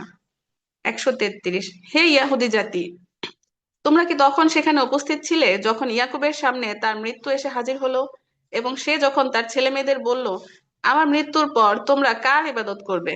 তারা বলল, আমরা অবশ্যই তোমার মাবুদ, তোমার পূর্বপুরুষ ইব্রাহিম, ইসমাইল ও ইসহাকের মাবুদদের ইবাদত করব। এই মাবুদ হচ্ছেন একক, আমরা তো তারই সামনে আত্মসমর্পণকারী। 134। এরা ছিল এক ধরনের জাতি যারা গত হয়ে গেছে, তারা যা করে গেছে তা তাদের নিজেদের জন্য, আবার তোমরা যা করবে তা হবে তোমাদের নিজেদের জন্য। তারা যা কিছু করছিল সে ব্যাপারে তোমাদের কিছুই জিজ্ঞাসা করা হবে না। 135। এরা বলে, তোমরা ইহুদি কিংবা খ্রিস্টান হয়ে যাও, তাহলে তোমরা সঠিক পথ পাবে। হে নবী, তুমি বলো, আমাদের কাছে তো বরং ইব্রাহিমের একনিষ্ঠ মতাদর্শই রয়েছে, আর সে মুশরিকদের অন্তর্ভুক্ত ছিল না। 136। তোমরা বলো, আমরা আল্লাহর উপর ঈমান এনেছি এবং ঈমান এনেছি আল্লাহ তাআলা আমাদের কাছে যা কিছু নাজিল করেছেন তার উপর। আমাদের আগে ইব্রাহিম, ইসমাইল, ইসহাক, ইয়াকুব ও তাদের পরবর্তী সন্তানদের উপর যা কিছু নাজিল করা হয়েছে তাও আমরা মানি। তাছাড়া মুসা, ঈসা সহ সব নবীকে তাদের রবের পক্ষ থেকে যা কিছু দেয়া হয়েছে তার উপরও আমরা ঈমান এনেছি। আমরা এদের কারো মধ্যেই কোনো তারতম্য করি না। আমরা হচ্ছি আল্লাহরই অনুগত বান্দা। 137। এরা যদি তোমাদের মতোই আল্লাহর উপর ঈমান আনতো তাহলে তারা অবশ্যই সঠিক পথ পেত। তারা যদি সে পথ থেকে ফিরে আসে তাহলে তারা অবশ্যই উপদলীয় অনৈক্যের মাঝে পড়ে যাবে। তাদের ব্যাপারে আল্লাহ তাআলাই তোমার জন্য যথেষ্ট যথেষ্ট প্রমাণিত হবেন। তিনিই শোনেন, তিনিই জানেন। 138। আসল রং হচ্ছে আল্লাহ তাআলার। এমন কে আছে যার রং আল্লাহ তাআলার রঙের চেয়ে উৎকৃষ্ট হতে পারে? আমরা তো তারই ইবাদত করি। 139। হে নবী, তুমি বলো, তোমরা কি স্বয়ং আল্লাহ তাআলার ব্যাপারেই আমাদের সাথে বিতর্কে লিপ্ত হতে চাও? অথচ তিনি যেমন আমাদের রব তেমনি তিনি তোমাদেরও রব। আমাদের কাজ আমাদের জন্য আর তোমাদের কাজ তোমাদের জন্য, আমরা সবাই তার আনুগত্যের ব্যাপারে নিষ্ঠাবান। 140। অথবা তোমরা কি একথা বলতে চাও যে ইব্রাহিম, ইসমাইল, ইসহাক, ইয়াকুব ও তাদের বংশধরেরা সবাই ছিল ইহুদি কিংবা খ্রিস্টান? হে নবী, তুমি বলে দাও, এ ব্যাপারে তোমরা বেশি জানো না আল্লাহ তাআলা বেশি জানেন? যদি কোনো ব্যক্তি তার কাছে মওজুদ আল্লাহর কাছ থেকে আগত সাক্ষ্য প্রমাণ গোপন করে তাহলে তার চেয়ে বড় জালেম আর কে হতে পারে? আল্লাহ তাআলা কিন্তু তোমাদের কাজকর্মের ব্যাপারে মোটেই গাফেল নন। 141। এরা ছিল এক ধরনের সম্প্রদায় যারা গত হয়ে গেছে। তারা যা করে গেছে তা তাদের জন্য, আর তোমাদের কর্মফল হবে তোমাদের জন্য। তারা যা কিছু করেছিল সে ব্যাপারে তোমাদের কিছু জিজ্ঞাসা করা হবে না। এরপর উম্মে সালমা মুক্তা আপু। জি আপু। কেবলা বদলের পর মানুষদের ভেতর থেকে কিছু মূর্খ লোক অচিরেই বলতে শুরু করবে, এ কি হলো এদের? এতদিন তারা তাদের যে কেবলার উপর প্রতিষ্ঠিত ছিল, আজ হঠাৎ করে কিসে তাদের সেদিক থেকে ফিরিয়ে নিল? হে নবী, তুমি বলো, পূর্ব পশ্চিম সবই আল্লাহ তাআলার জন্য। তিনি যাকে ইচ্ছা তাকে সঠিক পথে পরিচালিত করেন। 143। যেভাবে আমি তোমাকে হেদায়েত দিয়েছি সেইভাবেই আমি তোমাদের এক মধ্যপন্থী উম্মতে পরিণত করেছি, যেন তোমরা দুনিয়ার অন্যান্য মানুষদের উপর হেদায়েতের সাক্ষী হয়ে থাকতে পারো এবং রসুলও তোমাদের উপর সাক্ষী হয়ে থাকতে পারে। যে কেবলার উপর তোমরা এতদিন প্রতিষ্ঠিত ছিলে, আমি তা এ উদ্দেশ্যেই নির্ধারণ করেছিলাম, যাতে করে আমি এই কথাটা জেনে নিতে পারি তোমাদের মধ্যে কে রসুলের অনুসরণ করে আর কে অনুসরণ করা থেকে ঘাড় ফিরিয়ে নেয়। তাদের উপর এটা ছিল কঠিন পরীক্ষা। অবশ্য আল্লাহ তাআলা যাদের হিদায়াত দান করেছেন তাদের কথা আলাদা। আল্লাহ তাআলা এমন নন যে তিনি তোমাদের ঈমান বিনষ্ট করবেন। অবশ্যই আল্লাহ তাআলা মানুষদের সাথে বড় দয়ালু ও একান্ত মেহেরবান। 144। কেবলা পরিবর্তনের জন্য বারবার আকাশের দিকে তোমার মুখ ওঠানো আমি দেখতে পেয়েছি। অতঃপর আমি তোমাকে অবশ্যই এমন এক কেবলার দিকে ফিরিয়ে দিচ্ছি যেটাকে তুমি পছন্দ করো। এখন থেকে তুমি এই মর্যাদা সম্পন্ন মসজিদের দিকে তোমার মুখ ফিরিয়ে নামাজ আদায় করতে থাকবে। তোমরা যেখানেই থাকো না কেন তোমাদের মুখমণ্ডলকে সেদিকেই ফিরিয়ে দেবে। এসব লোক যাদের আগেই কিতাব দেওয়া হয়েছিল তারা ভালো করেই জানে এ ব্যাপারটা তোমার মালিকের পক্ষ থেকে আসা সম্পূর্ণ একটি সত্য ঘটনা। এ সত্ত্বেও তারা এর সাথে যে আচরণ করে যাচ্ছে, আল্লাহ তাআলা তা থেকে মোটেই অনবহিত নন। 145। ইতপূর্বে যাদের কিতাব দেওয়া হয়েছে তাদের সামনে যদি তুমি দুনিয়ার সব কয়টি প্রমাণও এনে হাজির করো, তারপরও এরা তোমার কিবলার অনুসরণ করবে না, আর এরপর তুমিও তাদের কিবলার অনুসরণকারী হতে পারো না। তাছাড়া এদের এক দলও তো আরেক দলের কেবলার অনুসরণ করে না। আমার পক্ষ থেকে এ জ্ঞান তোমাদের কাছে পৌঁছার পর তুমি যদি তাদের ইচ্ছা আকাঙ্ক্ষার অনুসরণ করো, তাহলে অবশ্যই তুমি জালেমদের দলে সামিল হয়ে যাবে। 146। যাদের আমি কিতাব দান করেছি এরা তাকে ভালো করে চেনে, যেমনি এরা চেনে আপন ছেলেদের। অবশ্যই এদের একদল লোক সব সময় জেনে বুঝে সত্য গোপন করার চেষ্টা করে। 147। হে নবী, এ হচ্ছে তোমার মালিকের পক্ষ থেকে আগত একমাত্র সত্য, তার অতঃপর কোনো অবস্থায় তুমি সন্দেহ পোষণকারীদের দলে সামিল হইও না। 148। প্রত্যেক জাতির জন্য এবাদতের একটি দিক নির্দিষ্ট করা থাকে, যে দিকে সে মুখ করে দাঁড়ায়। তোমরা কল্যাণের কাজে একে অপরের সাথে প্রতিযোগিতা করো। তোমরা যেখানেই থাকো না কেন, কিয়ামতের দিন আল্লাহ তাআলা তোমাদের সবাইকে একই স্থানে এনে হাজির করবেন। অবশ্যই আল্লাহ তাআলা সবকিছুর উপর ক্ষমতাবান। 149। তুমি যে কোনো স্থান থেকেই বেরিয়ে আসো না কেন, নামাজের জন্য মসজিদে হারামের দিকে মুখ ফেরাও, কেননা এটিই হচ্ছে তোমার প্রভুর কাছে কেবলা সংক্রান্ত সঠিক সিদ্ধান্ত, আর আল্লাহ তাআলা তোমাদের কার্যাবলী সম্পর্কে মোটেই উদাসীন নন। 150। হে নবী, যে দিক থেকেই তুমি বেরিয়ে আসবে নামাজের জন্য সেখান থেকেই মসজিদে হারামের দিকে মুখ ফিরিয়ে দাঁড়িয়ে যেও।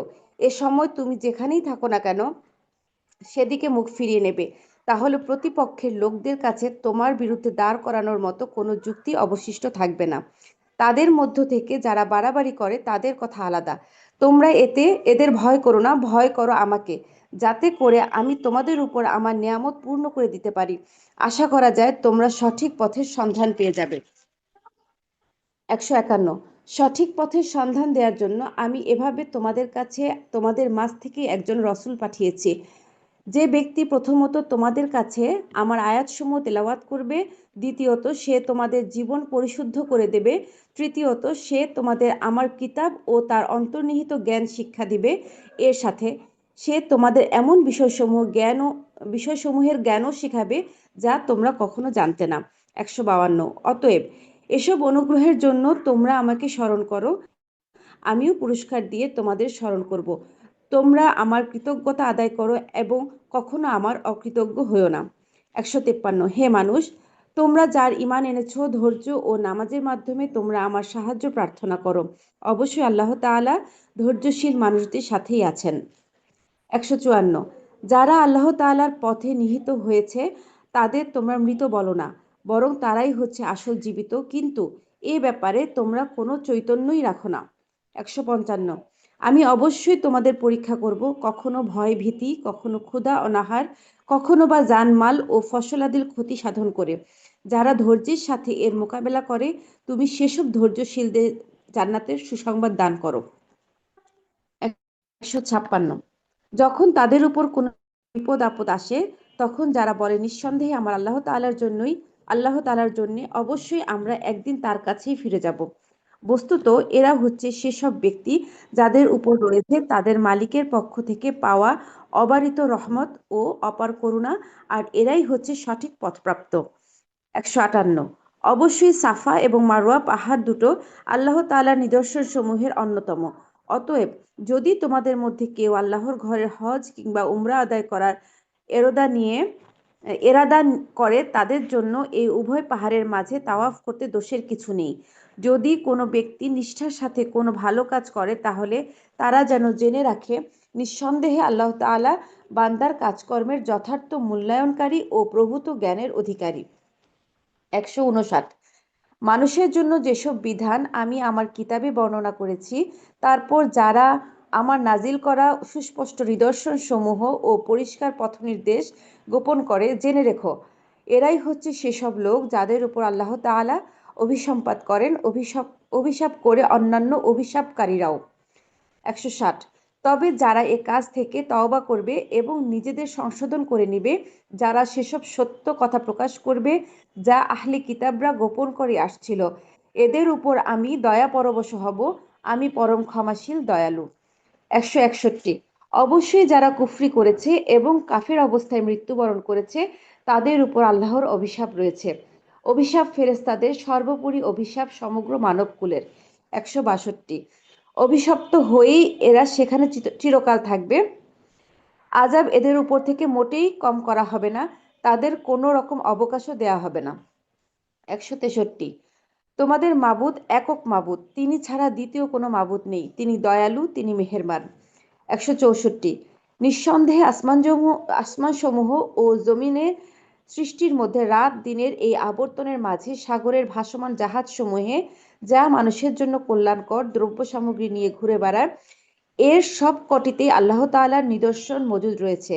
আরও রয়েছে আল্লাহ তাআলা আকাশ থেকে বৃষ্টি আকারে যা কিছু নাজিল করেন সেই বৃষ্টির পানির মাঝে। ভূমির নির্জীব হওয়ার পর তিনি পানি দ্বারা তাতে নতুন জীবন দান করেন, অতঃপর এখানে তিনি সব ধরনের প্রাণীর আবির্ভাব ঘটান। অবশ্যই বাতাসের প্রবাহ সৃষ্টি করার মাঝে এবং সেই মেঘমালা যাকে আসমান জমিনের মাঝে বশীভূত করে রাখা হয়েছে তাতে সুস্থ বিবেকবান সম্প্রদায়ের জন্য নিদর্শন রয়েছে। 165। মানুষদের মাঝে কিছু এমনও রয়েছে যারা আল্লাহর বদলে অন্য কিছুকে তার সমকক্ষ মনে করে, তারা তাদের তেমনি ভালোবাসে যেমনটি শুধু আল্লাহ তাআলাকেই ভালোবাসা উচিত। আর যারা আল্লাহ তাআলার উপর ঈমান আনে তাদের সর্বাধিক পরিমাণে ভালোবাসা থাকবে আল্লাহ তাআলার জন্য। অপরদিকে যারা জুলুম করেছে তারা যদি আযাব সচক্ষে দেখতে পেত তাহলে বুঝতে পারত আসমান জমিনের সমুদয় শক্তি একমাত্র আল্লাহ তাআলার জন্যই। অবশ্যই আল্লাহ তাআলা শাস্তি দেওয়ার ব্যাপারে অত্যন্ত কঠোর। 166। সেদিনের ভয়াবহ শাস্তি দেখে হতবাক লোকেরা দুনিয়ার যাদের তারা মেনে চলত তাদের অনুসারীদের সাথে সম্পর্ক ছেদের কথা বলবে, এদের সাথে তাদের সব সম্পর্ক সেদিন ছিন্ন বিচ্ছিন্ন হয়ে যাবে। যারা তাদের অনুসরণ করেছে তারা সেদিন বলবে, আবার যদি একবার আমাদের জন্য পৃথিবীতে ফিরে যাবার সুযোগ থাকতো তাহলে আজ যেমনি করে তারা আমাদের সাথে সম্পর্ক ছেদ করেছে আমরা সেখানে গিয়ে তাদের সাথেও সম্পর্ক ছেদ করে আসতাম। এভাবে আল্লাহ তাআলা তাদের কর্মকাণ্ডগুলো তাদের উপর একরাশ লজ্জা ও আক্ষেপ হিসেবে দেখাবেন, এরা কখনো জাহান্নাম থেকে বেরিয়ে আসতে পারবে না। 168। হে মানুষ, তোমরা আল্লাহর জমিনে যা কিছু হালাল ও পবিত্র জিনিস আছে তা খাও এবং কোনো অবস্থায় হালাল হারামের ব্যাপারে শয়তানের পদাঙ্ক অনুসরণ করো না, অবশ্যই সে তোমাদের প্রকাশ্য দুশমন। 169।